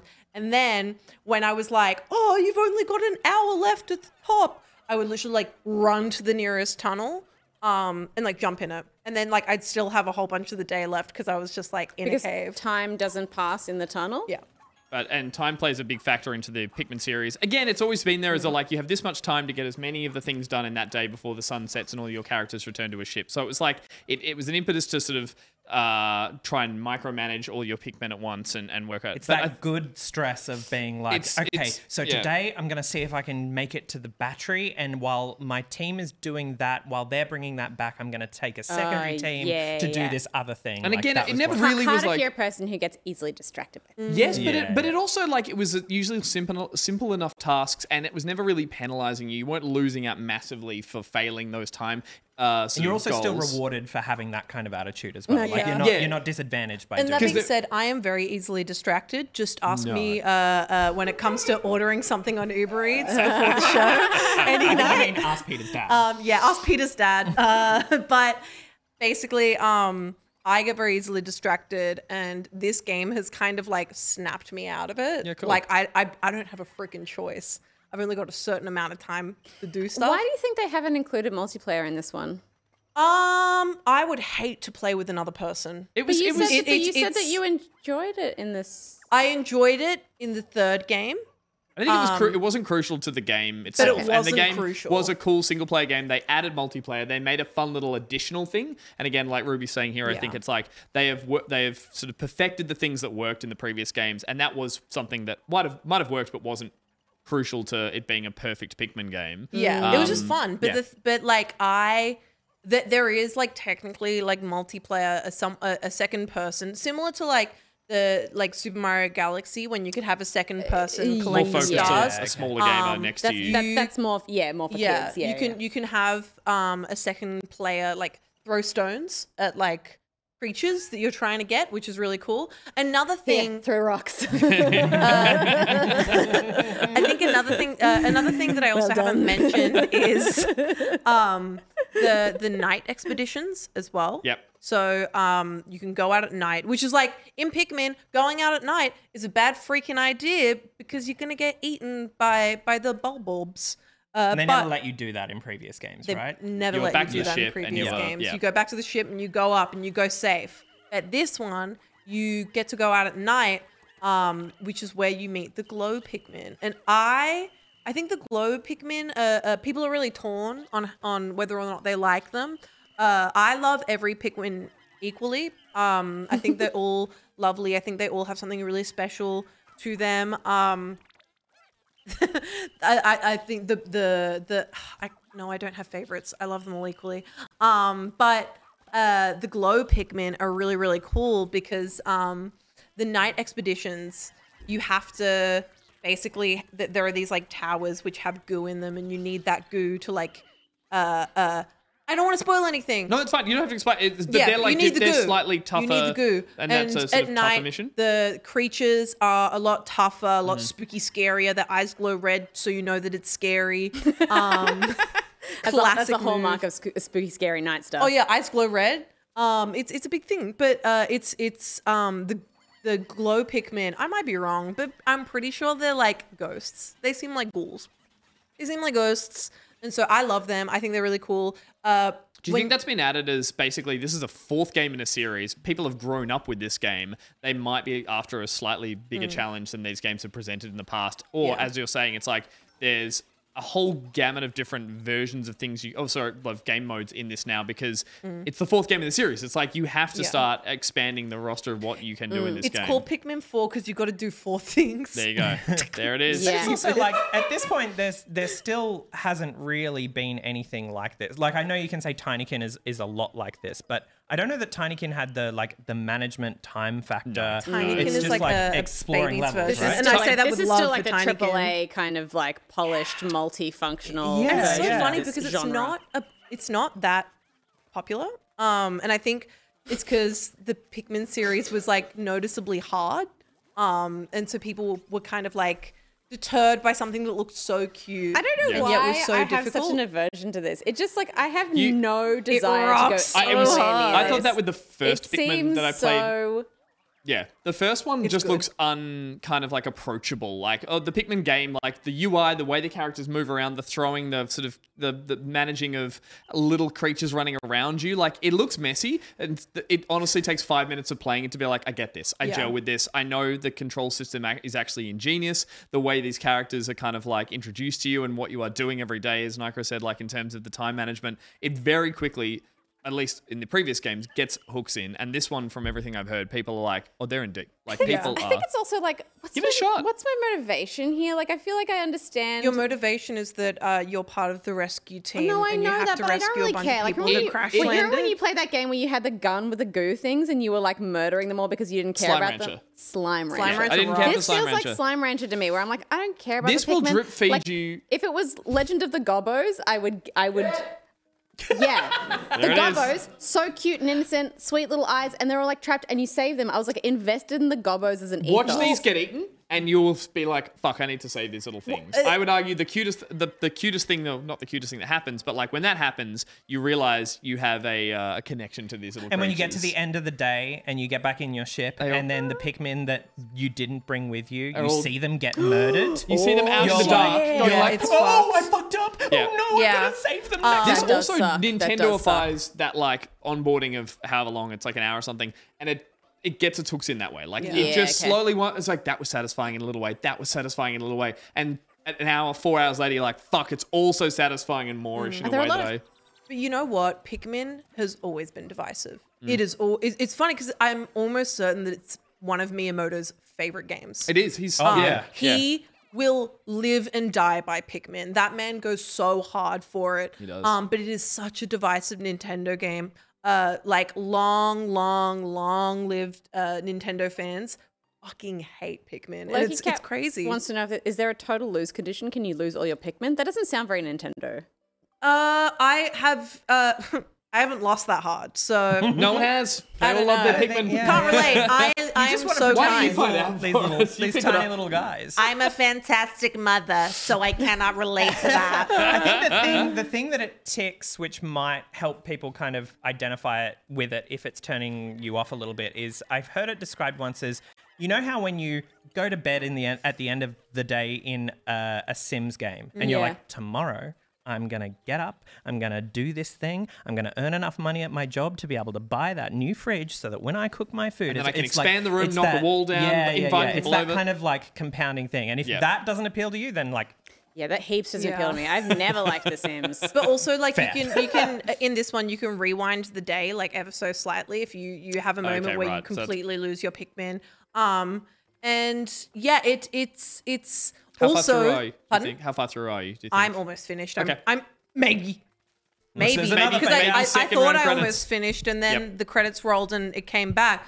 But there's also a really cool part where you rescue Olimar, who is the guy you play in the first game. Yep. You rescue him, and by rescuing him, you can replay his experience of Earth in 15 days. So it's kind of like a fast-forwarded version of the first game. Yeah, Oh my cool. Where you've got Gosh. 30 days in the first game, but then in this version, you've got only 15. And I think a big part of that is like, you're kind of supposed to lose. Yeah, right. Because He you're then failed, and supposed to that's why you find gotta find him. Olimar. Sure. Yeah, but it rocks That's because cool. like it's got that challenge of the first game there. That's your lose condition. It rocks. I love this game. I think it's honestly going to be in my top 10, if People- not top 5. That's People are saying that, huge. and I was Yeah. going to sleep on it, and because I just thought it was going to be a play by numbers as Nintendo does, but I've heard from so many people that they're like, "No, this one actually fucking." No, rocks." this Yeah. is the Yeah. one. Cool. And This is the Violet Wing one. pointed out in chat that the onion will give you 1. If you have a total loss, the onion where the Pikmin are stored, Oh, next day sure. will pop out a single one. so that Okay, you can- right. So there is a total build up loss, again. and You you, get to do pick get another mine, chance. the singular version. Amazing. Cool. Wow. Pikmin 4.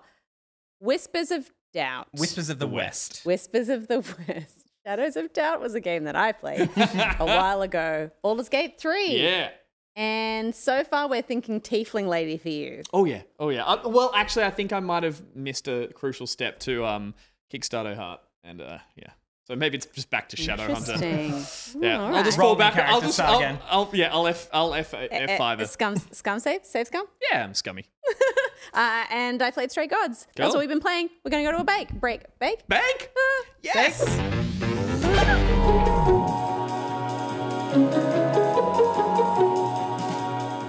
Years for what you did. Do not forget what you did. Yes.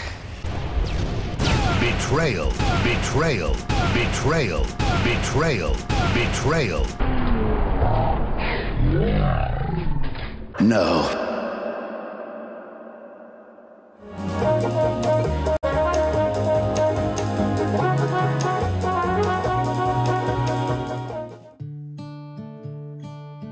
You know, my cousin got sick and the hospital bills are through the roof. It really got me thinking, if I ever got sick, what are we doing to protect our future and the future of our family?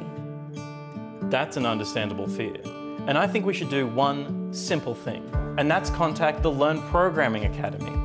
Okay, I was thinking we would get life insurance.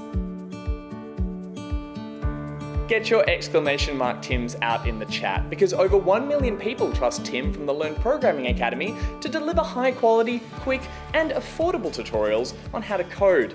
And they're all videos, so you don't even need to know how to read. I know I can't. But I'm worried about dying. We all are. So why not live forever by coding a robot to transplant your old, disgusting organs for fresh new ones while you sleep? I'm sure it's possible. I don't think it is. Well, that's because you're stupid and you haven't contacted the Learn Programming Academy. What the fuck did you just say to me? The Learn Programming Academy. You'll give it a C++.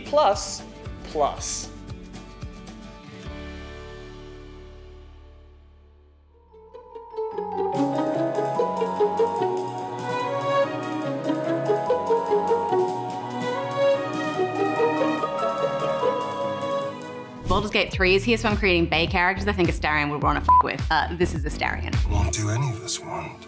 Pleasure. Yeah, you get it. First of all, I'm going to say that Astarion is a lover of all genders, so don't discount yourself if you want to create a male or non-binary Bay. But this is about me, so I'm going to try out a few hotties and see which one feels right. I'm going to start with a tiefling. Many of the races have sub-races too, which is cool because it plays into the lore and changes how other characters interact with you. It's really up to you how much bravado you want to showcase in the horns department, but I think the curve of these is sexy. I'm giving her fiery red eyes and an updo to match. In the 90s, we'd call those bits at the front strands, but I don't think you can say that anymore. There's a few elves to choose from, but I just love the drow, which are elves that were banished to the Underdark. This Bay is Seldarine though, so she's a little bit more worldly. Can we just shout out the hair texture though? Because honestly, there's some real love that's gone into those details. I just love that you can make your My Little Pony hair dreams come true because you can choose a base and a highlight color. I'm going with this. And a fun smoky eye that looks like she got bored and followed some questionable YouTube tutorials. Lastly, let's make a dwarf Bay. Her complexion is so lovely, I think I want to cry, and also those green eyes look like Astarion would just get lost in them. I think she's my fave. All right, chat to me in the comments about your Baldur's Gate Bay.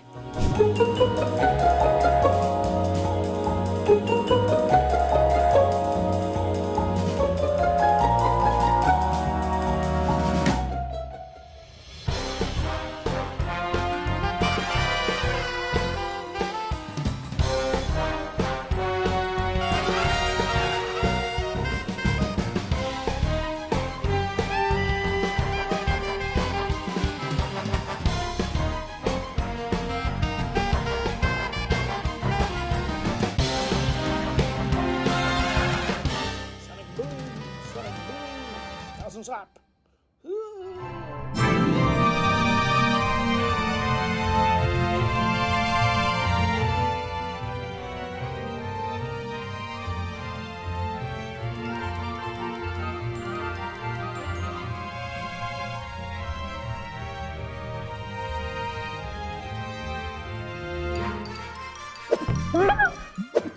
Welcome back From our bake. From what? From our bake. From our bake. Yeah. I wish We were we had an baking. oven. We could make those little cookies that you like slice up from the We'd have those sausage little, in like, them. the little kids ones that just use a little light bulb that heats up that they had in America until Oh, they burnt Easy Bake homes down. Oven. Easy Bakes Bake. until they Yeah. all burnt children's hands. Did that Yeah, really? they all got recalled. Yeah. Burnt okay. so many Yeah. children. Interesting. Because they were like real ovens. Because I've seen accounts on TikTok of people like getting those toys Yep. and just like, I'm an I love adult them. and I'm gonna do it There's in an a- adult way, there's not an- in like an adult sexy way, but it's kind of sexy. It depends on what you. Yeah. There's an account that does the Dr. Horrible's labs that used to make lollies, and they make them Yeah. all now, but like with a culinary the twist. gel Oh, and it's the- so yeah. good. I was Yeah. thinking the other day how you said most of your TikTok is just pimple popping, and I was like trying to think about what else that I see on my TikTok, and it's people who crochet tiny little frogs. Oh, yes. Yeah. Who are doing Yeah. tiny little It's kitchen one little character things. who does things. Yeah, and like cooking things, but everything's knitted and really tiny. And the little crocheted frog puts on crocheted socks and plays that little chill music. It's darling. it's It good. really I- is. Amazing. And then the next one, big pimple. Yeah. Huge. I All over the get screen. that, and then I get like people advertising their OnlyFans, and then I get like live streams of people doing the AI bullshit, It's and just then it's like fascinating. Ice cream's I so don't get any good. of that. Stop it. I don't get Ice any cream, of gang. that. yeah. Gang, gang. Anyway, Wait, before we go, Does Ruby know of Nature's Harvest? What is that? Post show. That's a post show thing. That's post show? You know, we've spoken about it before. Let's put it in the post It's a show, recipe baby. book. Ooh. Oh, is it the one that we have? Yes. Okay. So in that ad break, we saw words from our sponsors, Sam Funk and Waynekingfast. Hey. Never not fun to say. It's good. And also, what the fuck did you just say to me? The classic Tim ad. What the freaking fuck did you say to me? Such a good ad. And of course, a little plug for the Baldur's Gate 3 video from our TikTok. Popping off. It's doing really well. Oh, yeah. But yeah, make sure you go People and... understand. People understand the motivation to make a character that bangs. I was saying that. Who's the character you're talking about? Astarion. Astarion. Great character. He's in my group. But I was saying to these guys as well that I got back to the camp and I was like romancing Shadowheart. And I was like, we'll flirt later. And I went to him and he's like, no, I just want sex. And I was like, is he the white-haired one? He's the vampire-y sexy boy. White-haired? Hey. Kind of tousled? Yeah. He was behind you and he was also with the red lady? Yeah, he's hot. Oh, he's hot. Don't get me wrong. Just gotta make it work for He's it. just like... He's like, fuck. Yeah, I think he's just got that very erudite way of speaking and he's quite suggestive. Awesome. He literally just said, I want sex when I go back to camp. Where's the fun in that? He knows think what he that's wants and he fun. knows how to ask for it. That's true. Yeah, And I'm sure there are people who are just like, I want sex too. Huh.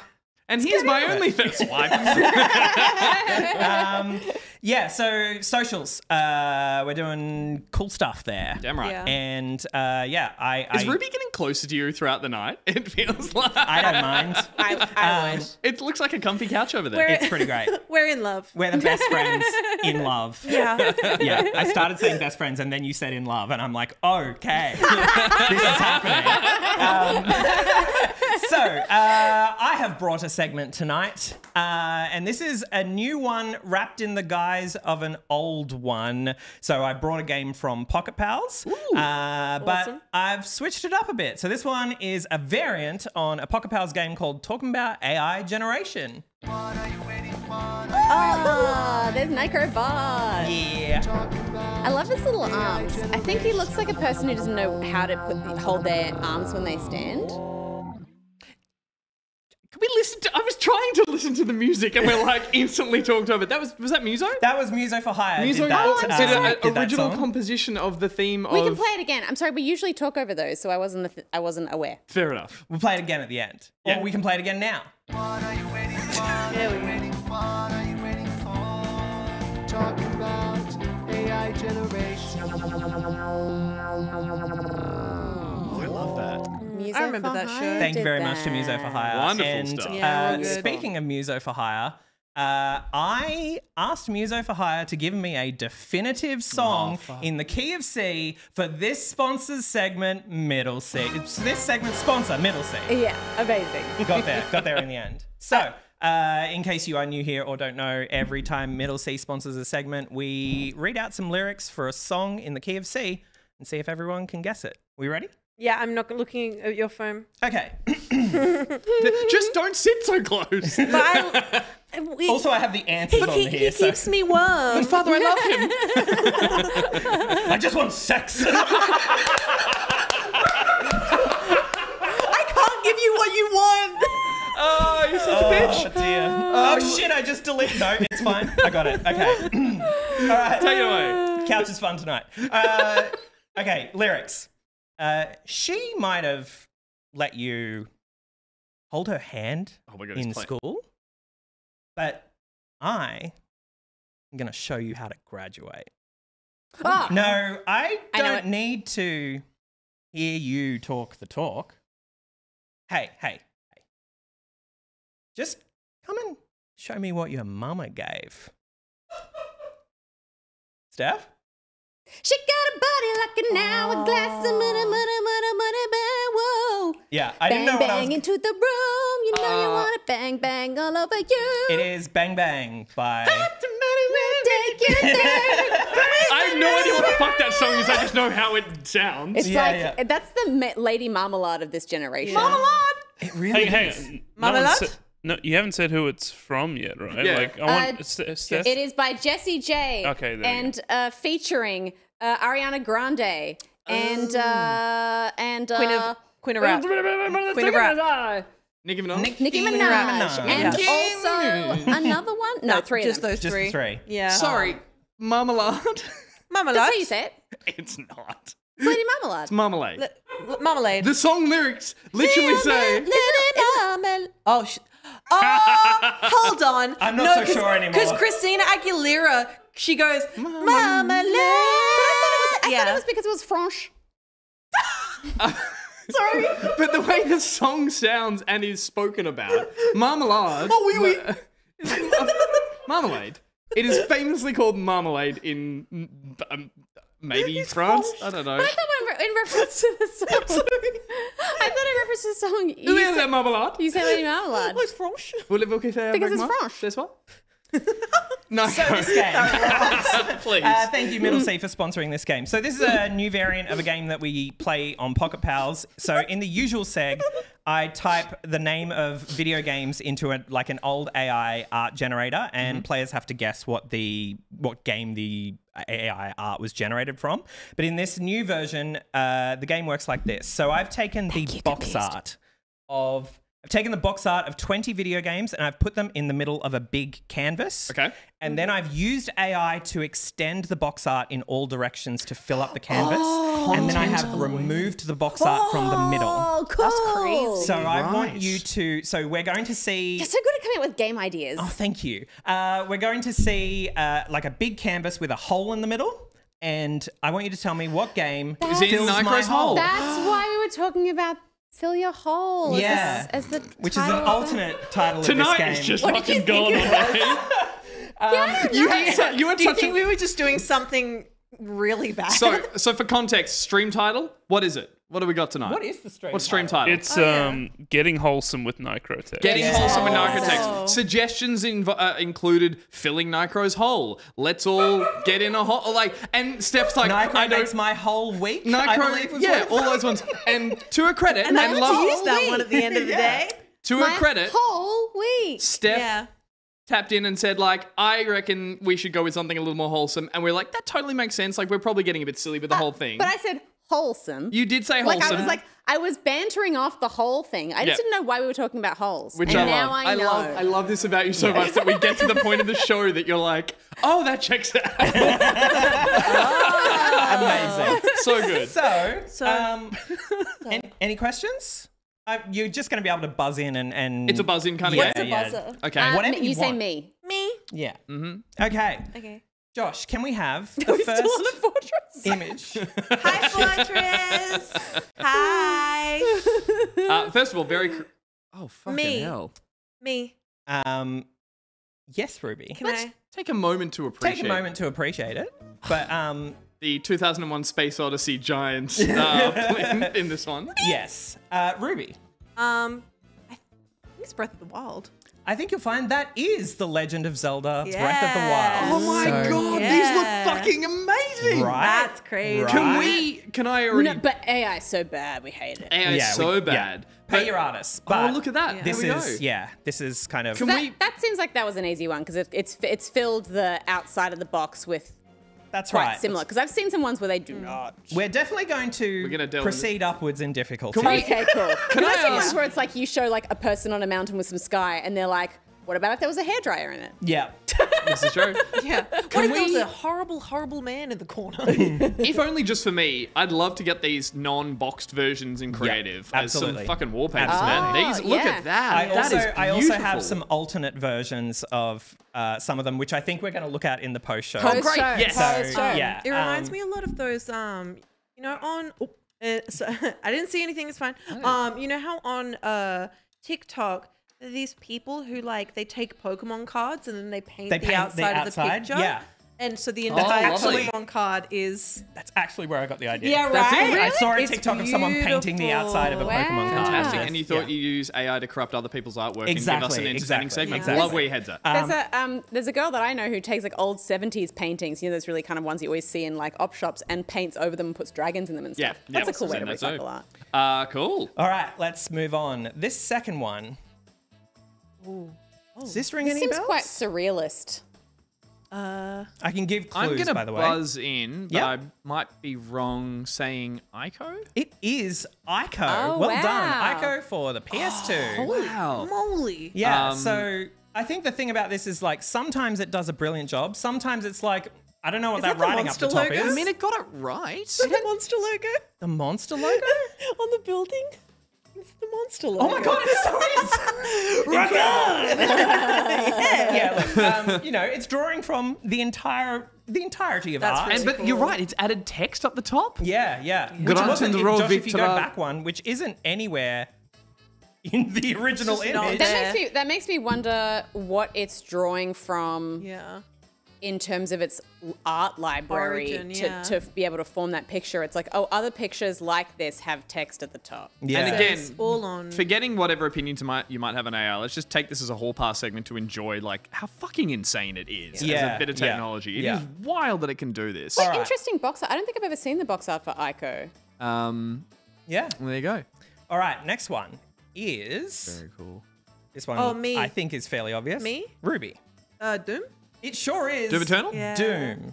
The original. Just Doom, baby. So they're all more demons. Yeah. Fuck off. I don't like that. Yeah, so this is the box art for the original PC release of Doom. Amazing. Let's move on to the next one. Ah, Now- good. Now we're getting into the. This is where it gets interesting because this one, you can see the edges are mostly white.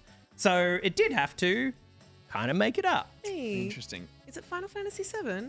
It is Final Fantasy Oh VII. shit! There you go. That's That's the original box art insane. for Final Fantasy VII. Yeah, baby. What?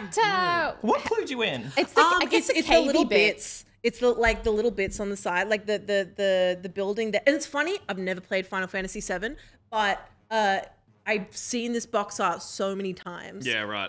That little sword And bit. it's the sword bit. It's the building. Yeah, that got it for Classic me. clown. Yeah, wow. Yeah. Yeah, right.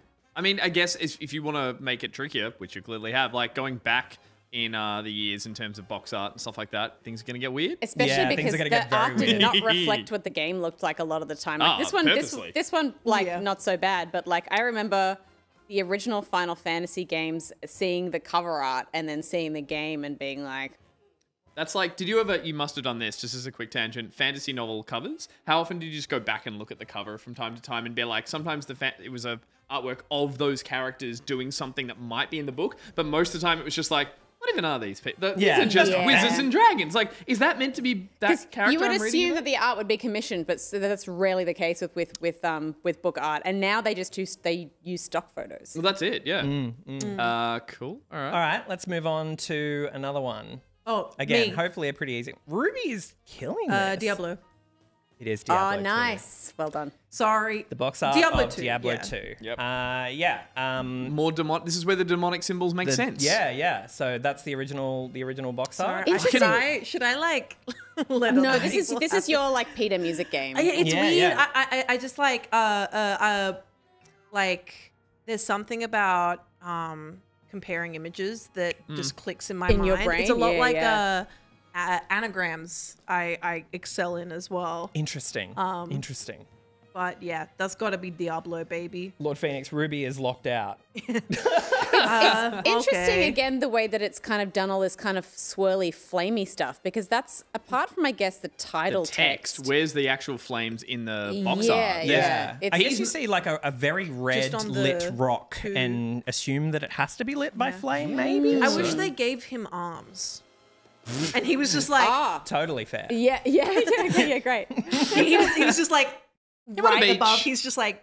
Oh yeah. So the thing is, you can direct the AI. You can yeah. tell it. So for these first few, I have just removed the kind of periphery stuff from the box and just said kept content the thing, aware? and just said fill out the background with whatever you deem to be the most appropriate. You put that in? So Do you say whatever you deem to be the most appropriate?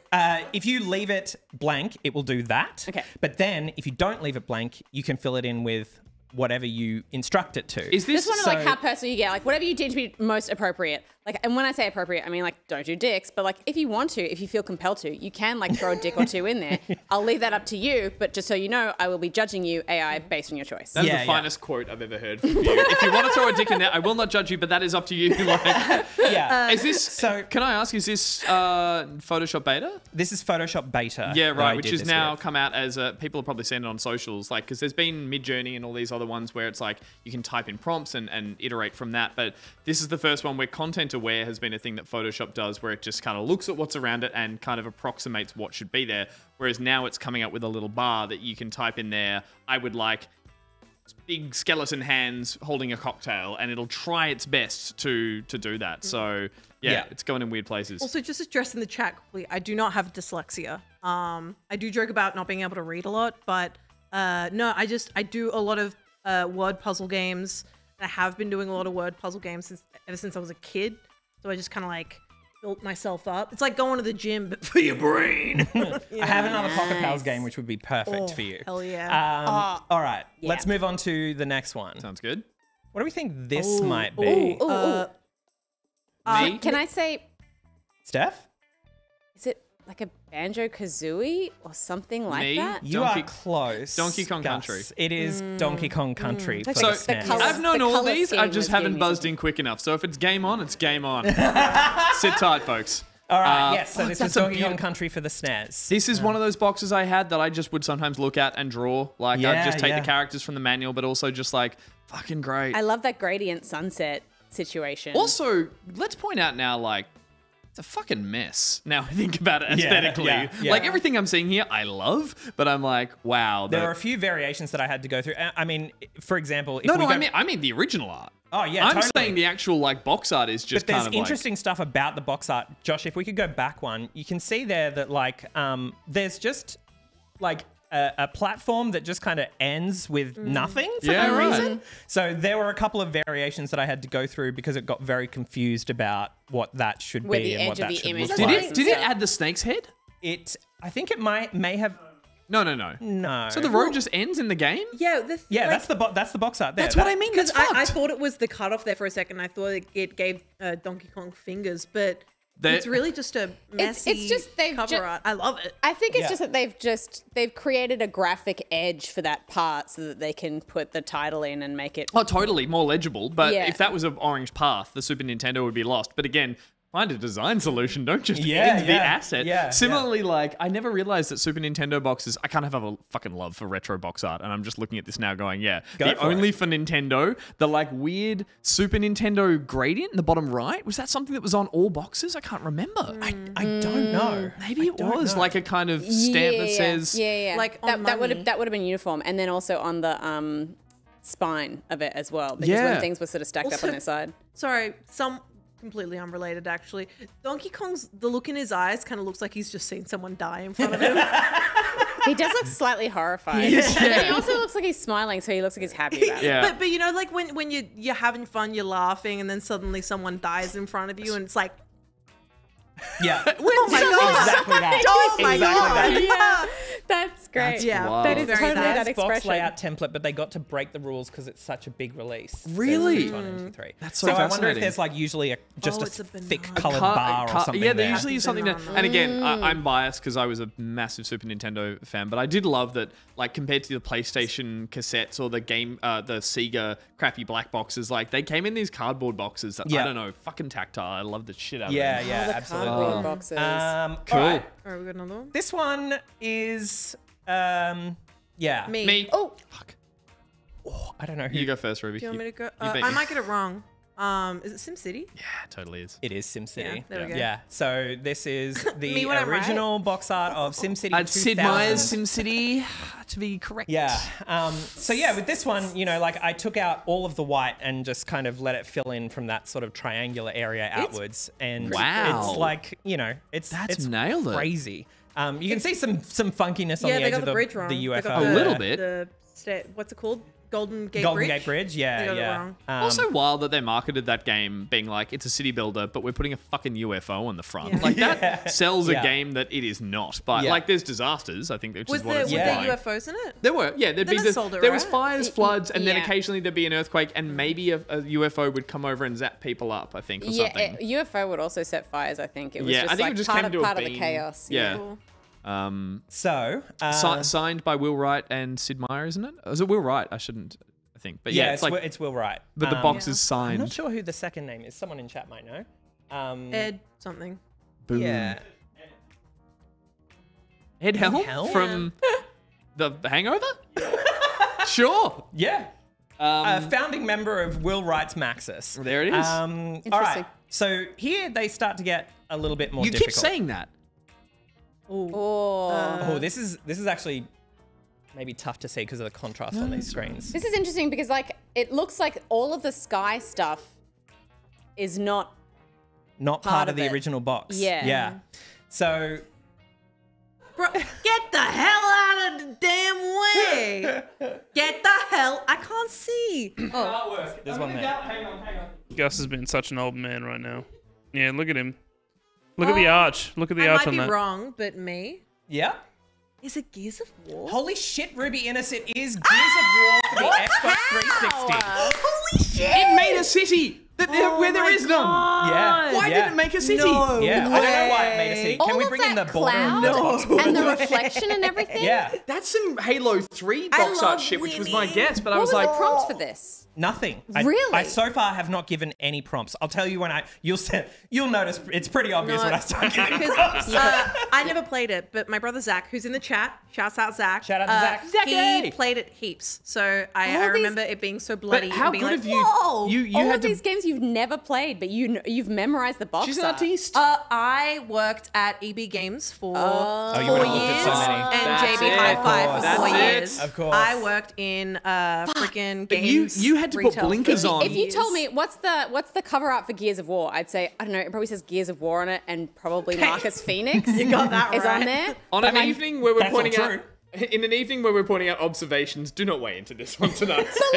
But like all of this, nothing refers I'm with to. you, Steph. Ruby. You had to put blinkers on to not look at the two. If we go back, if you don't mind, Josh, just back off and then even back one more from that. It's like everything on the left and right is a red herring. Yeah. Like Well, none of that is The relevant. thing, but wild. kind of, because I It's mean, like futuristic. the skies were very much like that in what I remember of Gears of War. Yeah, but it didn't know But that. it doesn't know that. It didn't know that, Ruby. all, It just all went. it's going on is the image. It went gruff man. It's going on how they're lit and And how where they're standing. Yeah, and where Like- they're standing and what they're That's standing up against. crazy. So we'll see some images later on where like this effect comes crazy. into like I real. would put that in space, if anything, even though Yeah, it's yeah. like Yeah, like a fiery there's enough planety. There's enough space black thing. that it should have done nebulas or something on the side. Fuck yeah, that yeah. AI. All right. Yeah. that All right. Oh, let's I'm move angry. on. Let's go again. Let's move on. What do we think Beep, this might me, Mass Effect Gus? 2. Oh my god, yes, it is Mass Effect 2.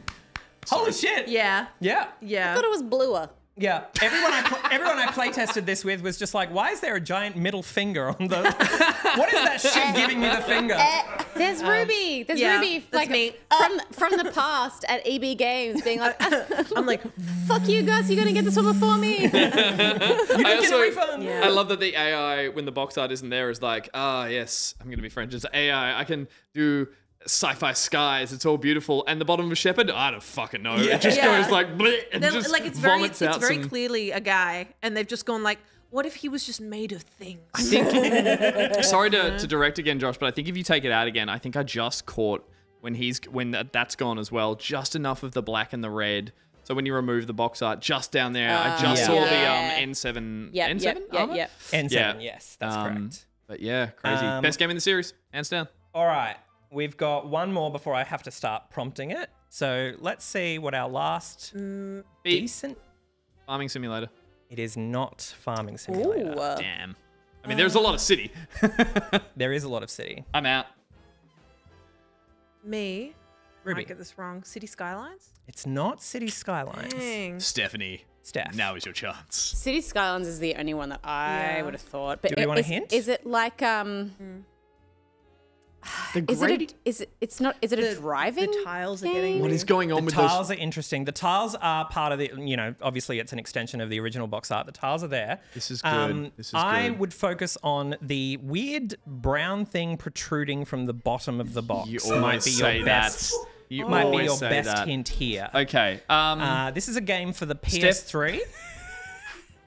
Oh my god. Okay, let me just. And it doesn't know what the texture of this thing is because it's Me. fictional. Hang on, no. Steph gets a guess before it resets. Okay. I mean, I'm making up rules, but Steph, go. Any guess, Steph? Looks kind of scaly.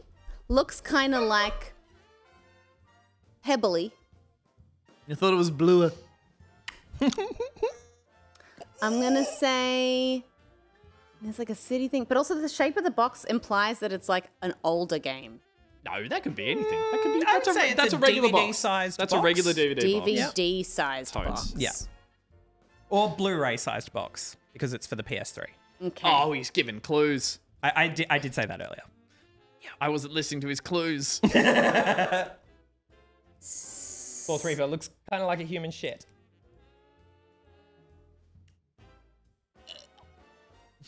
Ruby is gonna die if I don't hurt it. It's not drawing from something that it thinks is like, it's not like an Assassin's Creed type thing or something where it thinks that the cities are like old. You just gotta have a guess. Swing wide. Wild. I don't know. Okay, Ruby? Can I guess Little Big Planet? It is Little Big Planet. No. Yeah, it's him. They. Oh my god! They killed. That is so. They killed fucked up. Sackboy. AI No, killed they gave Sackboy a sack. Yeah. They turned him into the Mighty Pooh. Oh my They did turn him into the... I think they've just elongated his torso and he just looks like he's got a wide stance. He looks like Barjo. Because he's got huge sack. Sorry, the reference to last episode. Barjo's Street Fighter character. Oh, he's Street I'm still- Fighter I'm still playing character. with I'm it. with you. Yeah. Right. Yeah? Yeah. What do Yeah. we call him? Barjo. It was called Barjo. We call him Barjo. And he fights for me now in the game. Yeah. Wow. So it extrapolated cities out of like a blue sky and a sort of And the a sort wheat of field. ground. But there weren't any Okay. buildings, There were no buildings. in the box. No, no Can buildings we in the bring that box back? again? Enhance. Thank Yeah, you. no buildings. No buildings. Unenhance. I love this new power. I'm sorry, I'm not gonna. No, Yeah, go. Yeah, right. where did it pull that from? The Maybe the like the planet. It took And that the- and was like, that's something. It sees Maybe a lot of the grid. because everything we're seeing on that again is just lots of little sack people, right? Yeah, that's Yeah. correct. That's so correct. scary. One of the variants of this image did attempt to reproduce All the sack more people? sack people in every direction. They just got more and more horrific save it? as they went further out. I didn't bring it tonight, but I can paste it. I wanna I'll see post it. it in Put it in creative creative, afterwards. yeah. Excellent, excellent. Amazing. But again, Amazing. can I just say also, Amazing. as a post-show tease, if we can look at all the fucked up AI art, mwah, Yeah, love yeah. it. Yeah. So this next one is every time I tried to generate it, it was just phenomenally obvious what it was. So I had to give it a prompt that is wildly different to what the box is. How are we going to play this now? Are you going to not tell us the prompts until we get stuck enough that you might tell us the prompts? I can still give you clues on the system the game came out, the year. If you told us the prompt, would it ruin? Would it? No, probably so give the it prompt away? is what you're actually seeing. Oh, the okay, prompt let's is the have a look. easy part. So let's move on to this. No. I have. So I will tell you that when the box art goes in here, it actually fits, but the context is wrong. Interesting. So everything we're seeing, dinner party, all Me. that doesn't. Okay, Ruby. Ruby? Bioshock. It is Bioshock. Nice. It's one of my favorite games of all fucking time. genius, One of my Yeah. favorite games of all time. I saw the lights in the corner. The yellow lights with the background of blue. I knew it was Yeah. Bioshock. The chandelier is. I've played this game so many I times. tried to generate this. This is the first one where I was like, I've just got to give it something else. Because every time I tried to generate it, it was so phenomenally kept- obviously Yeah. Rapture every single Very time. clearly. Of course, yeah. But yeah, But so I had to say... it Interesting kind how of looks it's like how Rapture looks in the eyes of the little sisters. It's That's put those like true. stained glass Yeah. windows, maybe informed by like the shape of the frame of the kind of tunnel part. Yeah, so I said wedding of elderly people. Please, have you met my brother and my son-in-law? This is Big Daddy. It looks like the kind of conversation they'd be having there. But Yeah, the yeah. chandelier is the interesting one because that's pulling some of that rust from the logo and like. But also, if you've told it dinner party than chandelier. No, but I think, it's pulled that out, but it's had to use the same colors. It's had to, it's using like right. it's still using elements from the original. It looks at that and says this has to fit, and the first thing it does is probably look at shape, paint, like stroke style, and colors, I guess. Yeah. Okay, so this next one I tried to misdirect as much as I could, but it may be decently obvious. Everyone giggles at stroke style. Any ideas here? Me. Ruby? I might be wrong. Spore. It's no, not. It's Mario. It's Mario Galaxy. It is Super Mario Galaxy. Oh my god, I got thrown off by the creatures. I saw- And then I was like, is this Spore? Little bit of planet. Oh, so you didn't see Damn. the terribly disturbing jellyfish Mario in the top left?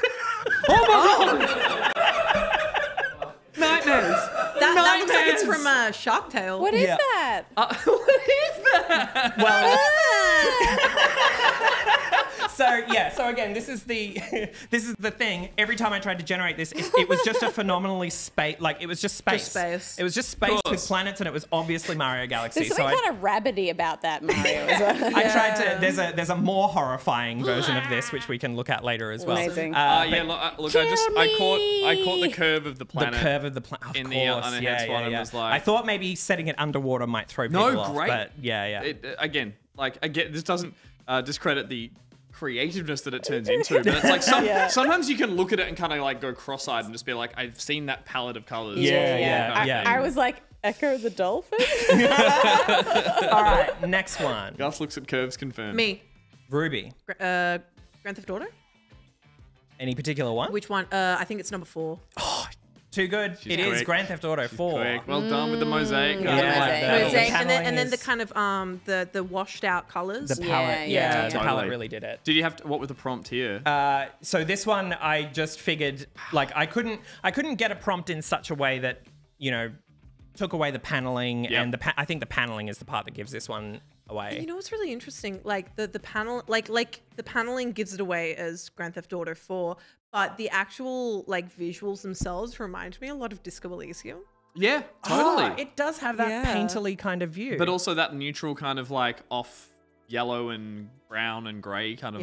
Yeah. The thing that I find interesting... We should turn this segment. We should all have one. We should all have our glasses here. Like this is purely an art critic segment now, where we're just all being wankers. And I think that's the thing about this one is like it looks like a whole bunch of things, but when you look at any of the things, none of the things are things. Yeah, AI it's is like that like- picture, like- which is like name something in this picture. Like and you name can't literally anything outside of the Grand Theft Auto box AI art. is acid, man. You It's think just- you're seeing I was shit. about to say there's a car, but that's So true. It's like it's a car. It's presenting you with the idea that this could be something, but it isn't actually. not. But isn't Yeah, that yeah. more unsettling sometimes than just like if someone had just done a couple of colors in a blotch, you'd be like, well, those are blotches. But it tricks your brain. It's uncanny valley, but without it's edging uncanny valley. Kind You're of like, what abstract oh. expressionism is, I guess. But it's just weird that a computer is just like, is this anything? Just give that a swirl. that is what Just AI now say art about is swirling. literally, is Abstract this anything? expressionism. Meows.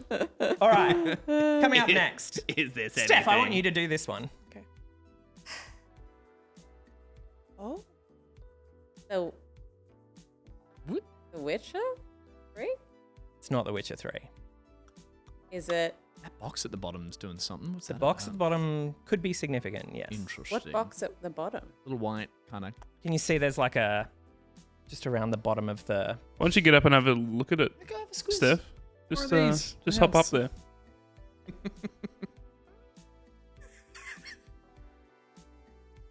Now read the little Any white ideas? panel next to it. Nicrotex indexes a young and upcoming artist who's excelling in AI works. Is it Sonic? It's not Sonic, but you're close. Oh, fuck. I'm not joking. I actually need to. Yeah, no, that's totally fine. So I don't know if you can see, there's some water kind of on the left and right. There is. There's some. Yes, Gus. Oh, it's Echo the Dolphin. It is Echo the Dolphin. It is Echo the Dolphin. The box at the bottom, the old Yeah. classic. When you said that 20 seconds ago, I was like, That's so funny. You know what the problem is? I wasn't working at EB Games. when that You came weren't- out. yeah. The thing is, I don't know what the box of Echo the Dolphin looks like. I was just going by the fact that I saw ocean shit in the last Sure. one. My Right. experience of video games has been the mud that I played because that was what I had access to. Famous for and its then box a art. bunch of games that I played at friends' houses. World of Warcraft, and then for the rest of my life, I've been given digital game codes or like debug discs. Like I've never looked at a box art of anything in my life, and to this day, I still don't. Was Echo the Dolphin like kind of weak? Like it did have a gun or something, or was scary? No. Or there was something about Echo No. the Dolphin. I know. It was Did kind he of like have a gun or horror something? game. What do you mean? I don't know. I forgot. I just remember there was something about Echo the Dolphin, which is like, yeah, you're a dolphin, but it's so much crazier You had a than sonar that. pulse that you could use to like stun jellyfish, but it Lord didn't Phoenix, walk in it with a goes fucking. It had a strong aliens. environmental Had a really theme. weird I mean, ending. I would argue that it's like kind of nature's gun, right? I will point out, I did, again, Nintendo fanboy, fucking hate the Mega Drive logo, the black grid kidding? that they had on all the box art, which was the previous Sega box art was white with a grid through it all. It just had that gross kind of like the original Sonic box art was just a white grid like something out of Tron and just Sonic in the middle of it. There, get it away. I think I highly disagree. I think the Sega Mega Drive logo is fucking It's cool. so gross. Yeah, And you it's like so that's like sick. anti-design. It's so bad. No, I think it It was rocks. so, It but gives, like- it was peak of the era. Yeah. Like it was the Yeah. most It's very early maximalist to 90s me. They read it and were logo like, that we've- ever existed. we just found gradients. Let's use them on fucking everything. To me, It it's like rocks. someone. It's like someone walked in with like like a handful of blank VHS tapes and threw them on the desk, and they were like, "This, I want this I aesthetic. want this whole vibe." What if I love computer it. was fucking sick? Is basically what the aesthetic All is.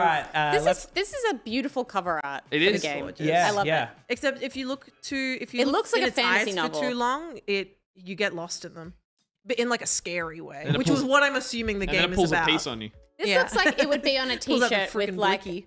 you know, like the Wolf Moon kind of Yeah. era. Yeah. Oh Same god, I art. love Probably Wolf same artist. Moon. Cool. All right, let's move on to the next one.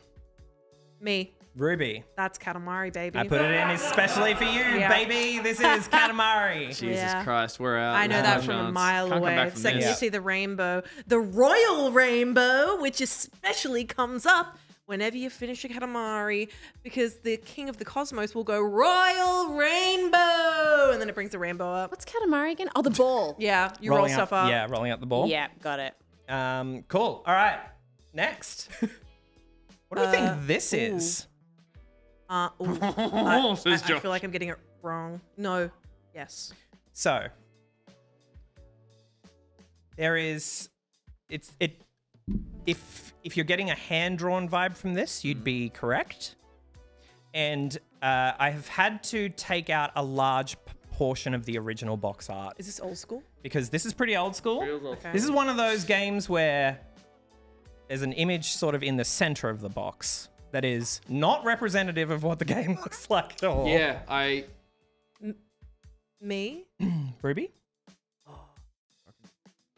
I'm just going from the blue pants, so I might be wrong. Is it Mega Man? It is the original Original box Mega art Man. for Mega Man Classic. on the NES. Yeah, he looks where he so has fucking strange. An actual human gun for some Yeah. reason. What the hell? I don't know what this, it is. this looks like it's watercolor. Yeah, It's so so that's wild. what the Oh, original that box rocks nothing so looked like. hard. Really? Yeah, yeah. wow. This Yeah. looks like someone's like.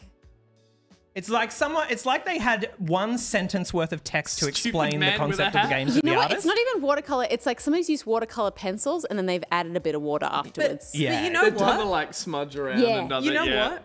To be devil's advocate, I would argue that right there, that's a Mega Man, because the Mega Man, because the Mega Man that they got nowadays, that's a Mega Boy. That's a Mega Boy. alright? You're That's right. a Mega You're Man. right. That's That's got a true. man You know what? face, and What's- he's got a what's- freaking blicky. What's going on with Like, that wide stance? He looks like he's doing a really wide squat. He's Yeah. probably got a big sack. I like that the AI gave him hooves. Yeah, I know, right? Can we go back one, Josh? Yeah. I don't know wow. why he has hooves. I reckon this is probably the That's a case Mega of, similar to Man. the fantasy novels, this is probably the case of like, this game company is making a game called Mega Man. He wears robot armor and please make art for it. We haven't Yeah. got the That- game that's ready. exactly Or what like, they if we did. do, we've got concept art. Yeah. And then it turned into, you're quite right, Mega Boy. Like he's quite Yeah. literally a sort of anime So many character. of these incredible like old school I video think- game artists knew jack shit about the game except for a pitch. Which, that's fine. Kind of like with this AI art stuff, you give the prompt and it kind of guesses the rest of the way. Yeah. These artists back in the day were given a prompt from these game studios and they kind of just had to That walk said, that's around no it. excuse for bad composition, and that's a fucking terrible composition. right? Like rocks. he's below the It rocks horizon so with hard. like blooming his shit. feet are And cut off. You know what I think though? What I like about it is that the person who did it clearly had a really good time drawing it. Like they loved the colors they chose. They were like, you know what, yellow and blue, and I'm gonna spend a lot of time creating the palm fronds. And when they were done, they were like, "Mommy, you like my drawing?" Because they were clearly 8. And the shading gradient of the sky, you know, I think they were just really proud of it. And Good for somebody them. was like, and they were like, I was thinking this could be the box art. And everyone else was like, we could commission an artist. And they're like, why would we when we've got my drawing right here? Yeah, my beautiful And they were drawing like, that I did. Yeah, okay, I Let's guess. put it So in- we've all agreed we're going with Sam's drawing Yeah. then? We And don't want to Sam's- entertain the idea of maybe And commissioning an Sam's artist? dad owns Capcom. Yeah, let's give it to Sam. This is so the thing that I love about this particular piece of artwork is like if you look at the structure behind Mega Man, it gives me vibes of have you ever seen those medieval paintings from before they learned perspective? Oh, yeah. Yeah. It's that. The perspective, none That's of what the I mean. The perspective composition works. and the perspective is fucked. yeah. Like, Like when people will always pose like this. Yeah. Yeah. Real Lapras pose. Yeah. oh my Cool. God. Okay, so we've got 4 more. And wow. I would say this one is, well, What? Okay, hold on. I'm so sorry. I'll just let you sit in it for a moment. I've got to guess. I so I wanna may as well guess, take it. but I'm on going my- to say Call of Duty. It's not Call of Duty. Because Is- I've seen realistic elements in metal and dirt, and I just assume maybe it Considering- it built new things. Is the wet metal thing on the side representative of what's in the drawing, in the cover art? Not necessarily, but it is related to the game. I think you'll find this is what you're seeing in the image right now is related tangentially to the title of the game. Sack wet can. Sacks? Wet cans. Okay, thank you for the I call them explanation, as I see guys. them, Ruby. So the reason I had to kind of go here is because, like, I don't know, if you look at the box, there isn't a whole lot. Oh my god, I know what it is. Yeah, me. me too. Damn it. Fuck. He's no chance. It's heavy rain. It is heavy rain. Yeah. Because So the prompts that I gave the it- dirt at the bottom. The prompt that I gave it was literally heavy rain. Yeah. How good. Yeah. And it went heavy. yeah, it went heavy Because the fucking rain. dirt at the bottom. Oh, That stuff on the man, left that's would be so heavy. goofy. Yeah, That would be yeah, heavy. Yeah, that's how you weigh things down, apparently. Heavy rain. Wet can. Wet can. Press X for wet can. Wet can. Suck. Suck. Suck. Suck. All right, just a few Amazing. more to go. What do we think this one might be? It's almost too obvious, Me. and then it's nothing. Me. Ruby? Me. Animal Crossing. It is Animal Crossing New Animal Horizons. Crossing. I tried to But throw in you with a the sci-fi. future. Me. Tried to throw you with a sci-fi, but yes. It's like what if there's- Animal Crossing was the newer SimCity? Yeah. But those Yeah. cute curvy paths. I think it's what if Animal Crossing was like Facebook's VR world kind of vibes. I'm getting Oh, that. metaverse. Metaverse. Animal I'm Crossing? getting mad metaverse That's vibes so from mean. that. Animal Crossing. Animal Crossing. Interesting what they've done with all of the like Peninsula. the dark blue stuff. Like, where's that coming from? The underworld of Animal Crossing. I mean, I guess there's ocean behind it, and it's extrapolated more ocean around it, but it's done it in this sheer peninsula edge that like feels how- like. yeah. I like how it makes reflections. And I kind of like the whole thing of like you see this like beautiful island area in Animal Crossing, and then you go out and like it looks futuristic, but there's also just so much trash and garbage. Yeah. And it's kind of just like the It's what happens outside of it. Yeah. Everything that floats off the island. it's like that just picture builds where it's up. like the camera and the guy running from the other guy, but then the camera gets like what looks like a knife going to the other guy, and then the whole thing is like it's media. And it's so fucking stupid. Have you not seen that picture? It was wonderfully described, but I just don't you. know what the reference is. Look up it's media. It's Hopefully media. it'll come up. Okay, 2 more to go. What do we think this horrifying thing Me. might be? Ruby? Is it Stranded Deep? It is not Stranded. Oh, Me? Gus? Ori and the Blind Forest? It's not Ori and the Blind Forest. Is it a space game? It is not a space game. Me? Can I me again? Steph, do you want to have a guess? Yeah, have a guess. Because the children aren't real. I will say you have recently Children seen are this fucking image. horrifying. I've recently seen this image. Yep. I mean, not the... Because it's like training your brain to go, the children aren't there. You've potentially... I put the children there. You've prompted the children there, but the children are built out... the children there? You put the children there. These horrifying children there. But they're built out of bits of the thing that's there. They are built out of bits of the thing. The stroke style, the colors, the skin tones, that's from someone that's in that box art. Are they like, is this like a monstery thing? It's a guess. I know what it is. I might be wrong though. Have a guess, Steph. Is it a zombie game? Not a zombie game. Can I guess one time? Guess the game. Can I guess just one time? Is the water a thing? I will say the water is a misdirect. Okay.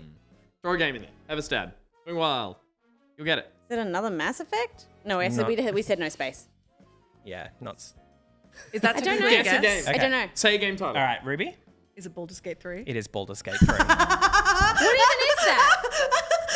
Oh, well done! So I saw smoky blue portal, and I went, what if it was water? Right. The second you said you've seen it recently, Yeah. I remember the cover for Baldur's Gate. Yeah. What cover? What? Yeah, blue. So this is the... The blue and the red. I've never looked at the... This game doesn't have a cover. It doesn't exist. It is words and it is thoughts in my mind and it is a Starion. Okay, when you click it on Steam, this is what you see. Yeah. I remember because I remember the white hair guy and I'm like, he's cute. And then he's in the game and he still looks And you cute. thought, I wonder if he's got disembodied children who float around there. I wonder if there's children swimming in the scary water around him. I guess on there Steam? is. All I'll say is don't look too hard at the face of it. What was that? Steph, it's on Steam? Well, it's just like, how is that? I mean, I know it's on Steam, but to me, it's on Steam because it's a title that sits in my library. It doesn't exist in any I know what you visual mean. form. It is the poster, Right. it's the bus stop. It's no longer the box. You're right. You were probably... There's a box... there might be a box copy. I assume there's a box. There's a disc copy somewhere, but right now it exists as poster form everywhere else, and that's the main key art that they're being used, or variations of for horizontal banners, etc. So there's like a horizontal version of this at the top banner of Steam when you open the click game, it'll open Larian's launcher, and that'll be there. But you're right. It's weird because I'm such a visual person, but none of this stuff has I couldn't call to mind any of the images we've seen tonight if you asked me about them directly. Which is why the That's thing is, you fascinating. like as you said before, like you've been getting kind of review codes for games for so long. So like, why would you have to look at cover art, right? And like with me, I worked in games retail for 8 years. But then on top of that, You're a visual person. I'm a visual person, and I also would still buy my games. I think it's more to do with the fact that it's like my brain doesn't like to store any information that it doesn't deal essential in the moment. I don't need to know about games. like- I'd love to go to a gallery with you and be like, all of this, donate it. I'll forget about this in a second. Which is why I'm so bad at directions. And there's times that like I will be somewhere for like an hour and then somebody will just like, it's like when somebody said, when I met someone at PAX and I was like, I'm really looking forward to going to, what's the game bar? GG Easy. And I was like, I'm really looking forward to going there because like everyone's been talking about it. And the person was like, I've met you there. I have a photo of us together. And I was like, what? And they're like, yeah, we've been to GG Easy. The whole weekend I was like, can't wait to go to GG Easy, guys. Everyone's been talking about how great it is. You see that photo, you're like, that's not me. Yeah. I looked at it and I I was don't know like, who that is. AI did that. And you look at the hands and you're like, see, it's got 14 fingers. but I was probably just having a conversation on the way there. Didn't notice us walk into the room. We could have been anywhere. We could have been in a horrifying prison cell. What and was I would the have been like, prompt? so anyway. Add children? children playing in a water tunnel. Yeah, right. I think that's what Children playing in a water tunnel is somehow just as terrifying as the result. Children playing in a water tunnel. Yeah, well, I was like, I turned it into a water tunnel, and I was like, yeah, cool, okay. What would be like something unexpected? Totally. That would, The kid on the left was giving me hardcore zombie vibes. I was like, this is a zombie game. Face is fucking terrifying. That face is. But they're don't not look too hard. Not even a mother could love that. They're face. not related to the game. They're built out of bits of the art. Doesn't matter what they look like. I know. They're fake. But I don't... Yeah. Also the arm. Just the arm on the side.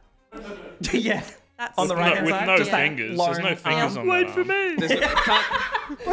All right. Okay. What do we think about... Quick, to Baldur's Gate. Wait for me. What do we think about this one? Last one?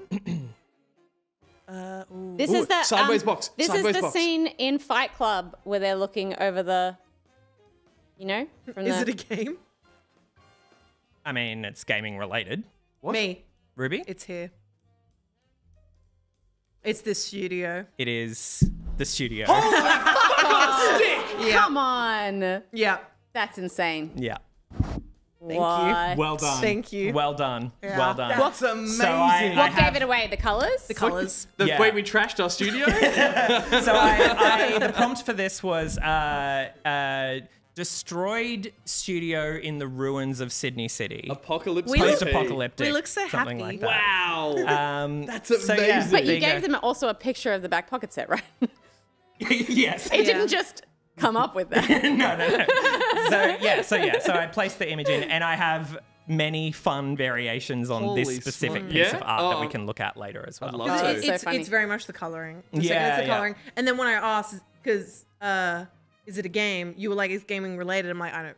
My brain just went back to SNES boxes, and I was like, "Oh, it's the sideways old school box, Yeah, but yeah. it's a fucking photo." And aren't we just stoked that the world's gone to Yeah. shit? Yeah. That is the best reaction. Because, to hey, it all as but look, well. the couches didn't get fucked I was about up. to say, we had clearly survived something pretty intense, so I think we We're would be celebrating. we're celebrating You're our clearly able survival. to run a functioning show. This, Ruby, is the Krusty the Clown. Like, doesn't matter if the world goes to shit, we will still be here making a show every Thursday night. You can believe that. Yeah, and we've probably been just like, our brains have been addled by radiation or something, so we don't even know if we're happy or sad. We're just like having a good time. Yeah, and you don't know, maybe the studio really does look like this. It And could. you'll never know You because can't- the you can't cameras are see. set in a specific Can't see outside Multifish the just cameras. turned up after a break and is like, "What the fuck's happening here?"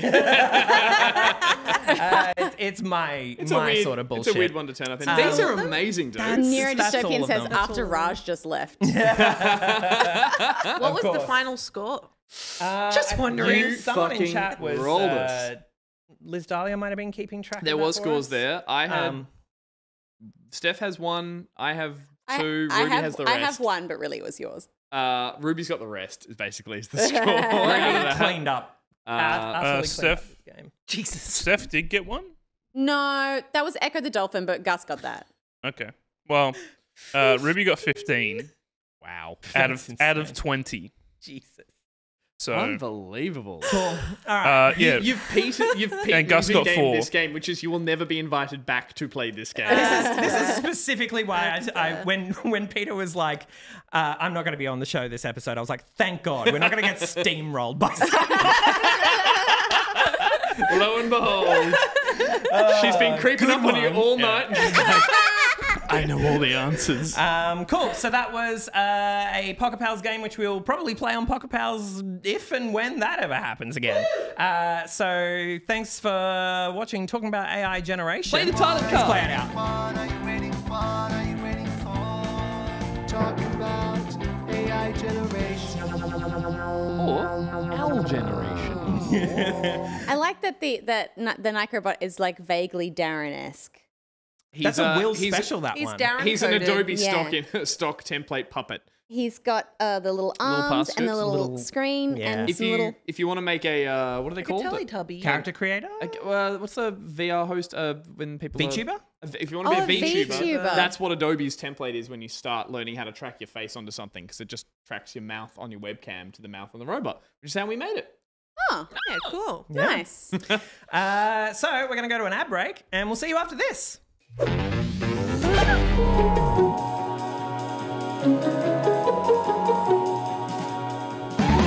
Who's that Pokemon?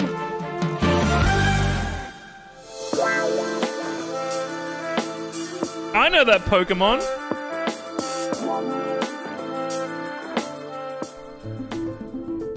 A. Timothy. B. Timothy. C. Timothy. D. Timothy. E. Timothy. F. Timothy. G. Timothy. J. Timothy. I. Timothy. Oh, J. Timothy. K. Timothy. L. M. N. Timothy. Oh, Timothy. P. Timothy. Q. Timothy. R. Timothy. S. Timothy. T. Timothy. U. Timothy. V. Timothy. W. Timothy. X. Timothy. Y. Timothy. Z. Timothy. A. Timothy.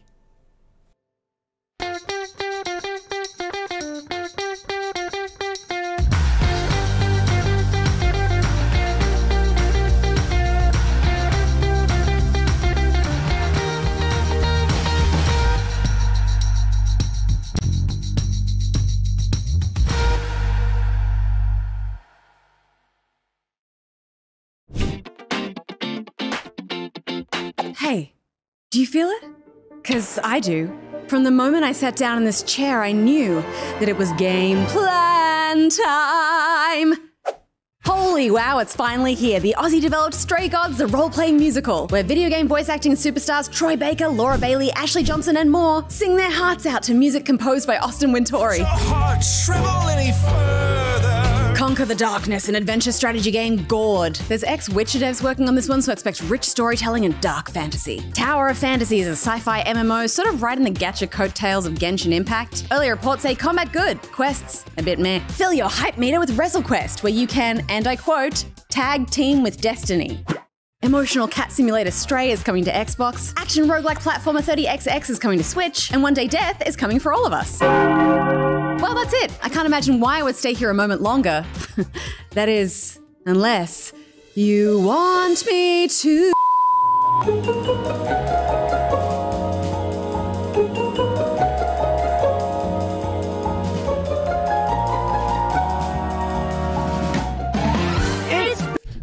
Joshua Swift. Something funny for Multifish.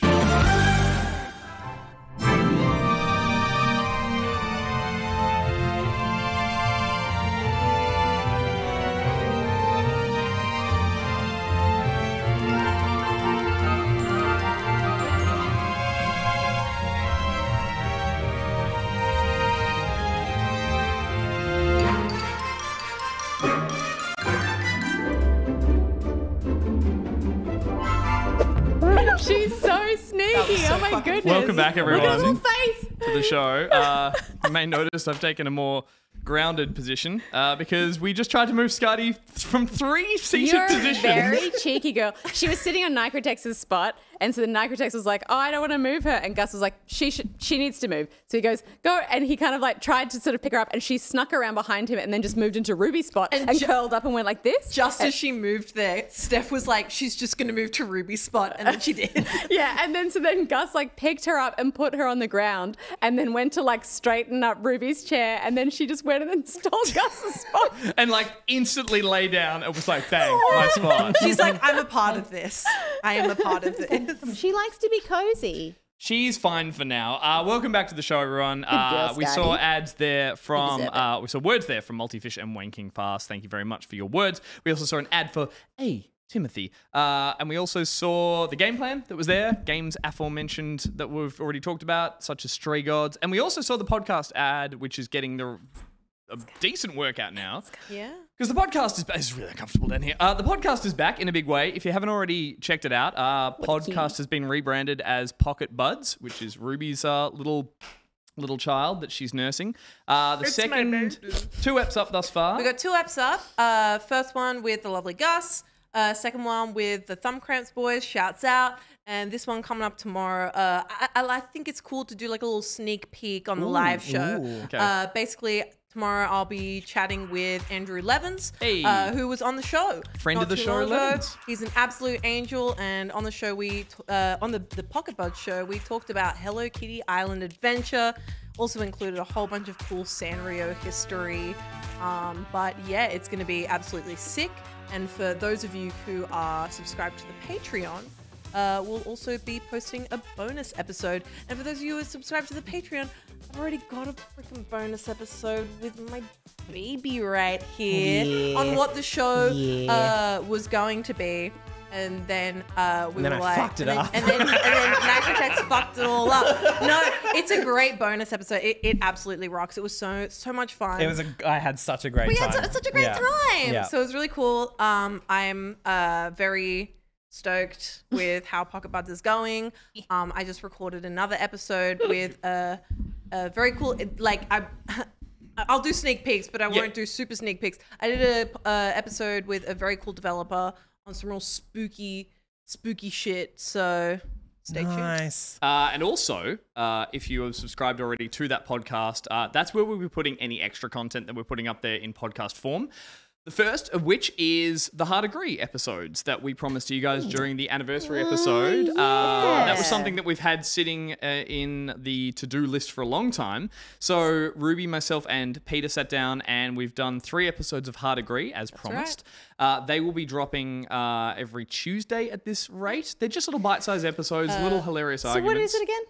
Hard Agree is basically a debate show where one of us brings a topic or a pitch about like how we think we could improve the world, but it's a pretty over-the-top, stupid idea. How you could improve the world? That's broad. You got to listen to it though, because like they're all very tailored to our own personalities. Yeah. So it's just and basically we've achieved in 3 episodes world peace, which is really awesome. But, so yeah. Does Gus achieve world peace? My episode in particular, second episode with air fryers? No, but I'm not even going to say. Like, basically, if you haven't already subscribed to the podcast, go check it out. Next Tuesday, there'll be an extra episode in there. It'll be as a Pocket Buds episode, but it will be labeled as a Hard Agree bonus ep. And then every Friday, Ruby's eps will be up there as well. And they're all edited by yours truly, so they're ready to go. Doing a bang-up job of that. And then, as we said, the Patreon stuff, that is accessible through Patreon. So if you are at the right tier, you'll be able to access those. Ben is putting those ones up on Patreon. Thank you for his work in the socials and for doing that. So, yeah, heaps of new content coming out at the moment, and it's all wonderful stuff. So make sure you're checking that out. All right,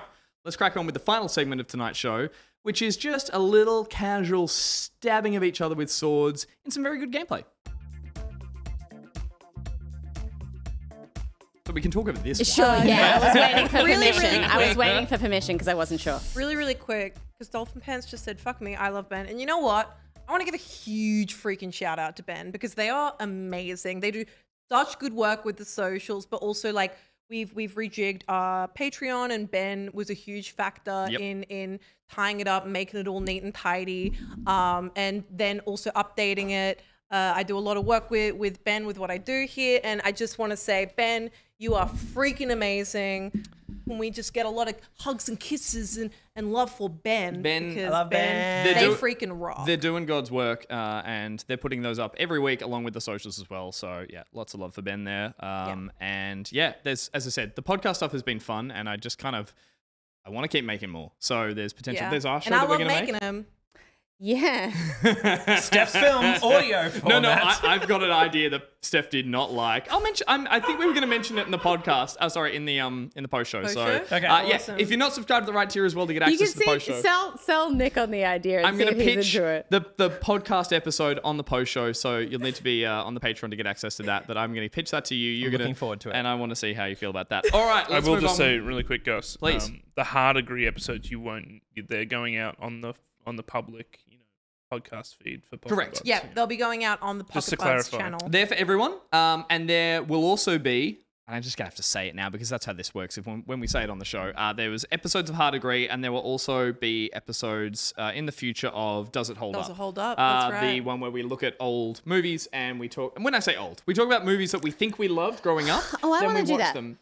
But we have to pick ones that we're like, was that good? I remember some of it being good. We're going to watch those, and then we're going to sit down and have some chats with a group of us all discussing the films. I love that kind of stuff as well. Like they need shitty old movies. They still need. I maintain there needs to be like, we need to have someone in there, and maybe we can rotate through someone who's like not of the generation when it came out as a Or barometer it's just for never like, seen it. yeah. I've never seen Mouse Hunt.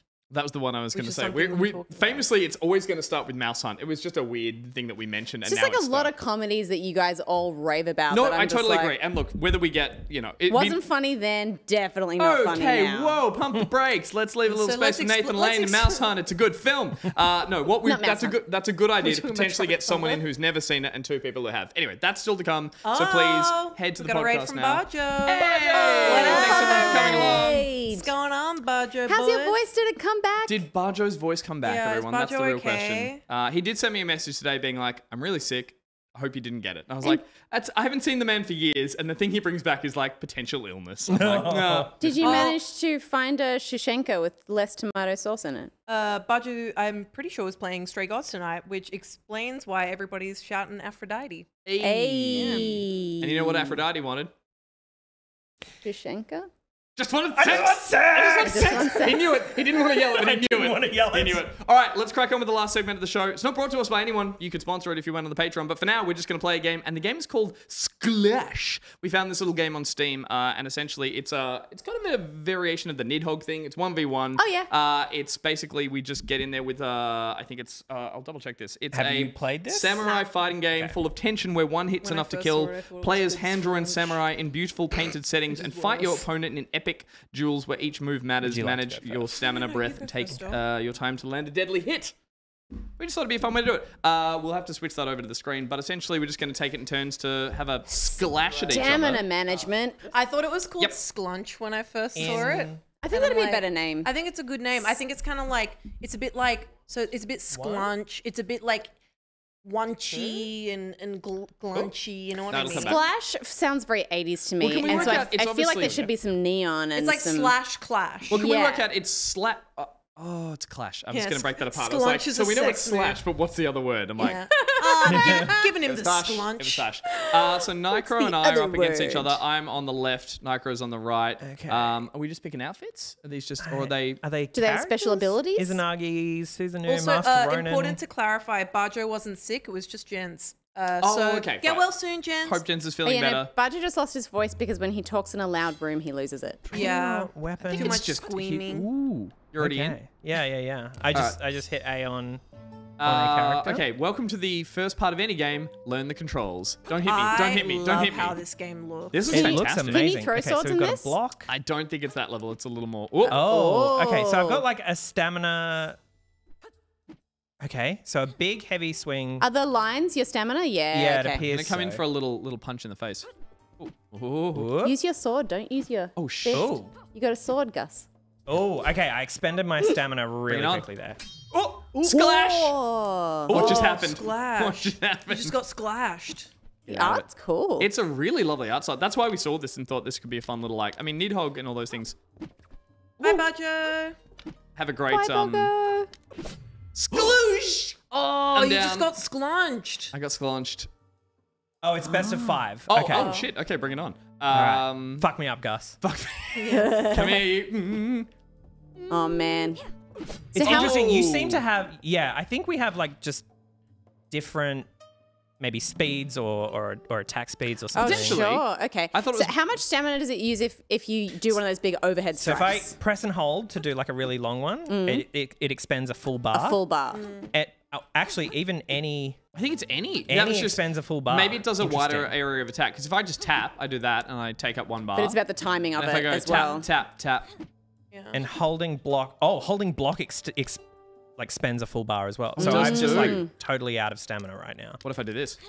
Splash it. Oh, you sklunched him. You got me. Then you kill him. I lost at the Squanched art in the game, so I'm going to bunch. win at the Sclash game. That's all I'm fine. saying. That's fine. All right. Can And you then do a do I jump have- a jump slash? Right trigger and left trigger dash forward and right. Nice little thing to head in and be like, oh, what are you going to do? And they're Ooh. directional. And I think you're invincible Can you while you jump? dash. Because we seem to go slightly see-through. No jump. Splash! Oh, you got me. Oh my god. Is there a quick turn? No, I don't there's think not. so. I think we're at the Perfect mercy of the parry. game. Mercy. Oh, sklunch time. I did the one where I went past you and then you were like, I'm fine. And then you go, oh no. I'm actually And then in the top half half and I makes it slide slide off. off. Yeah. It would have been a close up of your face and then you would have gone Yep. and look down. Yeah. And then your hands would have come away from your belly and you would have been like, what you say? Bring it on. Oh, you did the same thing. You moved straight past. The arrogance, the sheer arrogance. Okay, wait. Okay. Block, stab. So I'm trying to figure out the movement where... Can we try Ying each other? What's this do? Is that where you just ask yourselves why you're fighting in the first place? Yeah. And why can't you just have a conversation and make up? No, it's just a punch in the face. Okay. Wow. Oh, see? Punch. I wonder what that All your was. stamina's gone. All your stamina's gone. Squanch, slash. Can somebody translate? It says achievement unlocked. Oh, that part. Multi's in chat. He lives in Japan and would know. Ready? Come on. Do you guys ever disassociate, but you don't particularly go to like your happy place or anything? You just go to a place? Because like I go to a liminal space of self-doubt where I kind of re-examine every decision and word that I've made and kind of like Forgot what block was. question why I ever opened my mouth in the first place. I go to a public pool. And I can like smell I can like smell chlorine. It's really fucked up. Like yeah. It happened to me earlier, and I just I'm sorry, guys. I could smell the chlorine, and I was in a public pool. Backstab. How did Do I you do feel that? like that's just like a weird brain association with like feeling like lost because somebody left you alone at a pool once and you felt because it's not abandoned? Exactly, I mean, I've had that a lot. Oh, there we go. That sounds really sad. But like, it's not even a case of like it being a happy place or a scary place. I think it's just like a middle place in my brain. No. Stop. All the top ones, the bottom ones versing AI. Just the. Am I doing this? Type of fighter, type of mask, type of sword. Nico, I where didn't do even you notice. go? So the Masked Ronin that I played felt quite slow compared Mine to was faster. yours. Yeah. They'll play now. Where do you go think I'm when wearing you're a cat sad mask. and confused inside, Nick? I I got a fortress. Oh, we're still on a fortress. Hi, fortress. I'm mostly just in a frequent state of sad and confused always- inside. So Fair this enough. is just, you know, Where do you go when you come out of that? here. Oh. Wow. Behind the scenes, it's a lie. I think there is a single player with this. So there is a campaign that you go through. So Y is block? Y is a kind of quick punch. Oh, A like is, with the hilt of the yep, sword. A is your solid block. So if you, I think if you press The A. controls are on the screen, guys. I can't see Oh, that. true. I'm not wearing my glasses. But you got it. Pommel strike. So basically like a hit Yeah, with hilt of the sword. Yeah, you want yeah. a That's pommel- why. That's why, yeah. Um, And then parry is... B does nothing for me. Yeah, B doesn't seem to be on the thing. and the triggers are dash left and right. Oh. And they are directional dash. But you'll so, use like- stamina, but you will be invincible for that short little dash. And you'll be able to dash past them. Ruby's character with the no sword out, kind of really rocking it. Jesus Christ. Until... I'm not good at video The games. dash. The dash. So there's a couple of these now. Obviously, Nidhogg was a big one that we got Oh, into. it's not like directional as in like you move the stick and you dash. Yeah, it's no, just it's left like- dash Yeah. and right dash. Left dash and right dash. Gotcha. I'm trying to think. I've seen a couple of others, which are just basically a 1v1. I mean, we did it in Wrestle Dunk Sports as well. Yeah. There's sword fighting in that one, which is the height as well. Nothing as pretty as this one yet, though. Feels like a much serious... Ruby, do something. Ruby's psyching you out. She's still good. Oh shit! Oh my god. You were dead. Oh, Ruby! Oh, no! Holy shit! Oh my god. She has all the stamina back. She's gonna come and stare at you again. Oh! Whoa. Was that a... Yeah, you got me. Oh, what you say? We need the Japanese version of that one. Oh man. I was going to say, on the next episode of Sclash. Ruby, get in there. Slash around. You're playing it so cool. Oh, what are these moves? Sorry. You've got more stamina. Get in there. I mean, that's really the game, isn't it? It's like one steps down of your opponent. Oh, jeez. I'm just not very good at it, am I? Winner plays winner, so Nicro's up It's a against... weird, it's a weird, like the reaction times and Yeah, the like, yeah. the times that the animations appear on screen versus when you push the buttons feels super odd. It does, but it's obviously like, it's to do with how much animation and there's kind of like a painterly low frame rate of it. And it is that filmic thing where like an event happens and you're just kick her ass, Seabass. And there's like that couple of seconds where you're just not quite sure what just happened. Yeah, and then you kind of just like waiting. But Is again, it it's input the lag Japanese. or... Oh no. Yeah. I think I won. Oh. But I want to see what happens to someone when they take a block when they've got no. I guess you just can't block because you've got no stamina. I would assume so. Yeah. The mind games. It's happening. It's happening. Whoa! Get in there. Ruby with more stamina. Steph building it back up. The hair looks so cool. I just realized we're all staring at Ruby's hair, being like, my. Oh. Quick slash! No! Oh, Ruby. I spent my stamina. Potentially Ruby's getting a kill with the back of the sword think so. too. Yeah, so when she went past you, yeah. her slash goes all the way past her own body. Yeah, And I yeah. think, Is that a feature of that character, do we reckon, or? potential glitch. Could be. She's got a big fuck off jade sword. It's so heavy she hasn't pulled it out yet. I like the Oh, you got me. Yeah. taking no shit. Pass it across to Nick because now it's I feel like a kid in That a was playground awesome. that just walked up and went. well, it's you against Nick now, winner v winner, and then Oh, shit. loser v loser. Okay. Who haven't we played yet? Did you did Izanagi or did you do a different I one? did a different. It was like quite a dark character, like that one, like in shadow. So you were almost. okay. So yeah, Master So I might try Susan? I'll try Susan. Amaterasu. I face you once again. Susan. Hi, my name is Susan. Susan? Amaturi. Know how it's gonna end. Ooh, there's dialogue. All right, Susan's going sword out, which I think makes the most sense. Oh, do I have to get the sword out? Your attack will just draw out, but Yeah, feel free to little... just practice if you want.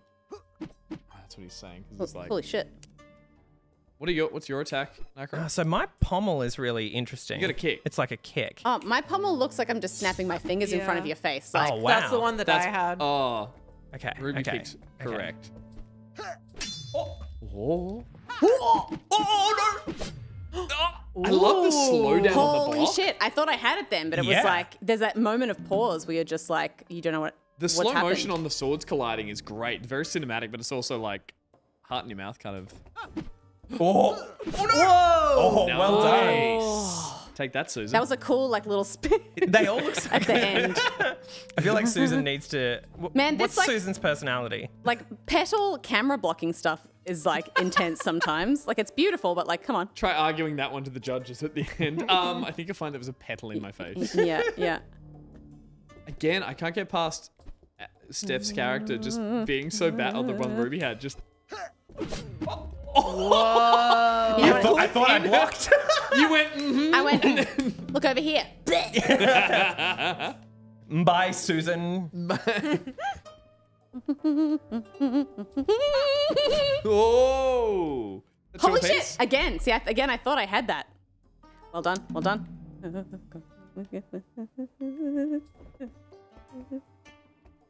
Alley-oop. Oh, ha. You're both tired. Quick breather. Quick breather.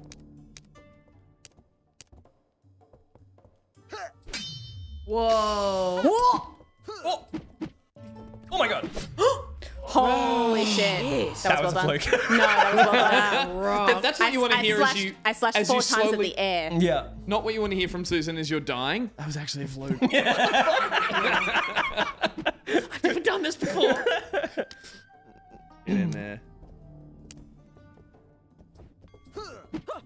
Oh, right in the back. Well done. Okay, that dash is one valuable. more from Susan, and that's the championship point. No, Susan. I swear, I just came to play bridge. I keep forgetting. This is I keep different forgetting to what I thought it was gonna be. that the dash is not a thumbstick thing. And you're open considerably after the dash, I think. Yeah. Yeah. I guess it's just the cost of that invincibility moment. Anyone getting boss baby vibes from this? Just me? Boss baby. No. Holy Okay. shit. Anyway. Susan still with the championship point, but it could be tall Jade Sword ladies fight as well. Really should have learnt their names. Susan. Oh shit, I'm out of stamina. I need to manage that a bit better. Look at that block. A for block. Oh! Oh! Thank you, Multifish. She's out of It is stamina, extremely boss baby. Oh my god, yeah, no, she's got it. She's got it. Oh my god!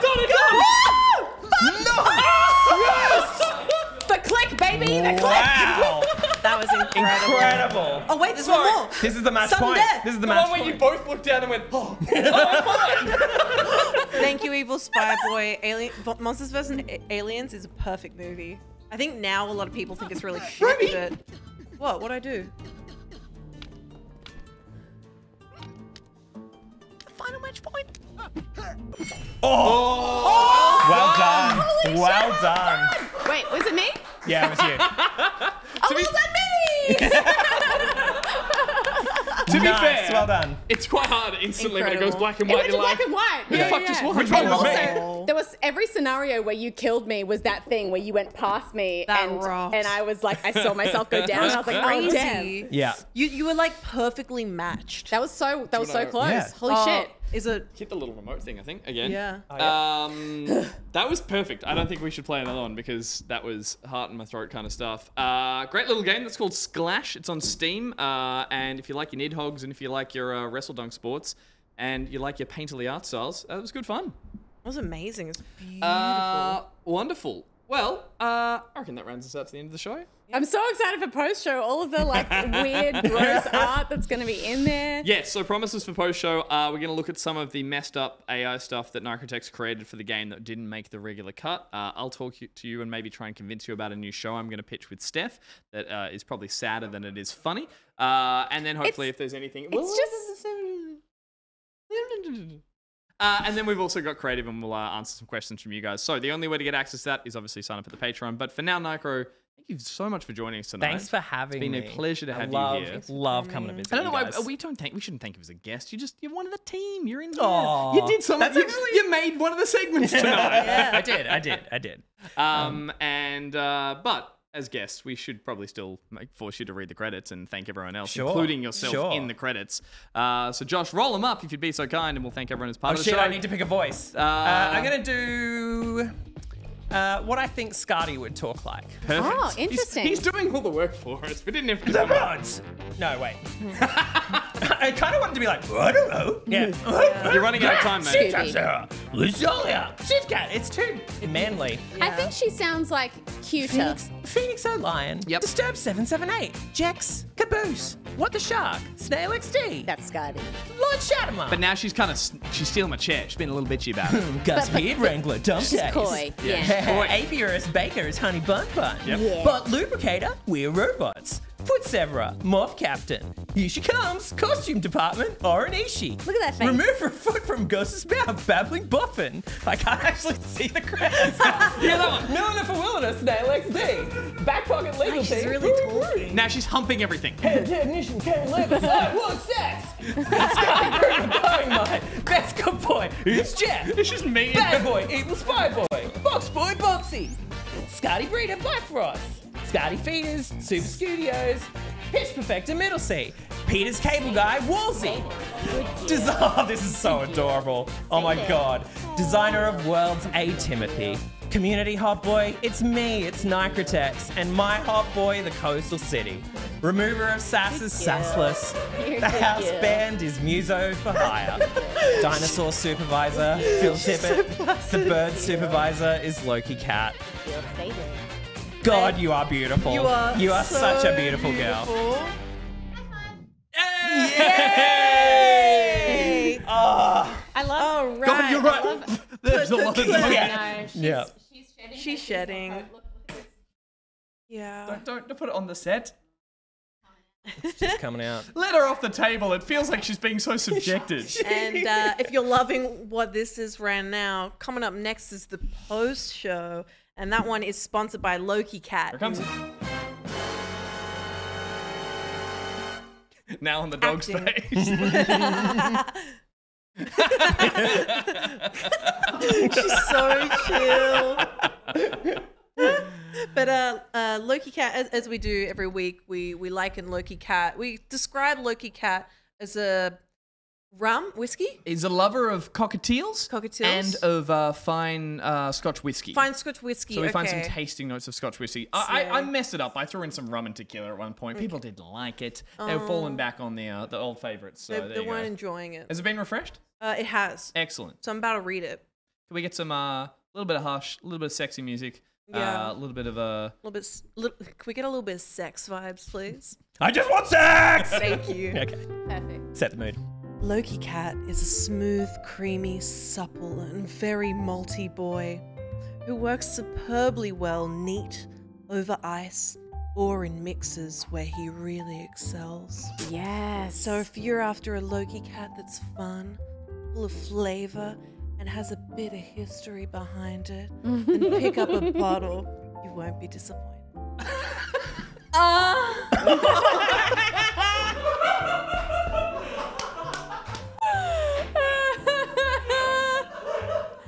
I love that line, bit of history. I love you so much. It's like a divorced woman who's like, she's got a storied past, but it only makes the wine more mature. You know? Oh my And that's God. our show, baby! Thank you to everyone for tuning in. Especially those of us those of you who support us on Patreon. Please share the show with your friends and especially your family. You know what I mean? Head to Backpocket GG. Head to Backpocket GG for links to everything. That's our Discord, socials, Redbubble store. Once again, where can we find you, Doll? Twitter. Where can we I find refuse to call it the other thing. It's Twitter. At Nick Belling on Twitter and at Nicrotex on Twitch and Instagram and other things. What about Blue Sky? Blue Sky, I am Whiskey? at Nick Belling. You're also imminently releasing a how-to guide. I am. I'm working on a big, long behind the scenes of how I did Pocket Pals, and I'm hoping to get that out. It's been a long time coming. It's been more than 6 months. And I would say like using your, if I may, expert skills of like, I guess, explaining complex systems in a digestible way to help people kind of get their way around, like understand streaming software and stuff. And I hope so, yeah.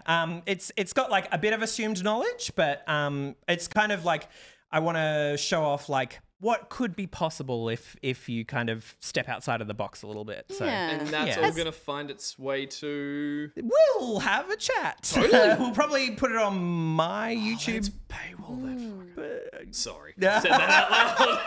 Oh, jeez. Sounds great. Well, we'll have a chat. as a professional, I don't need it or anything, but I'm just definitely going to check it out just to see what kind of tips and tricks you're going to be offering other people. Sure. For sure. Absolutely. Awesome. And we'll be back same time next Thursday. For those of you at the Back Pocket tier, is it back? What is it? Silver? I believe so. Yeah. Or gold.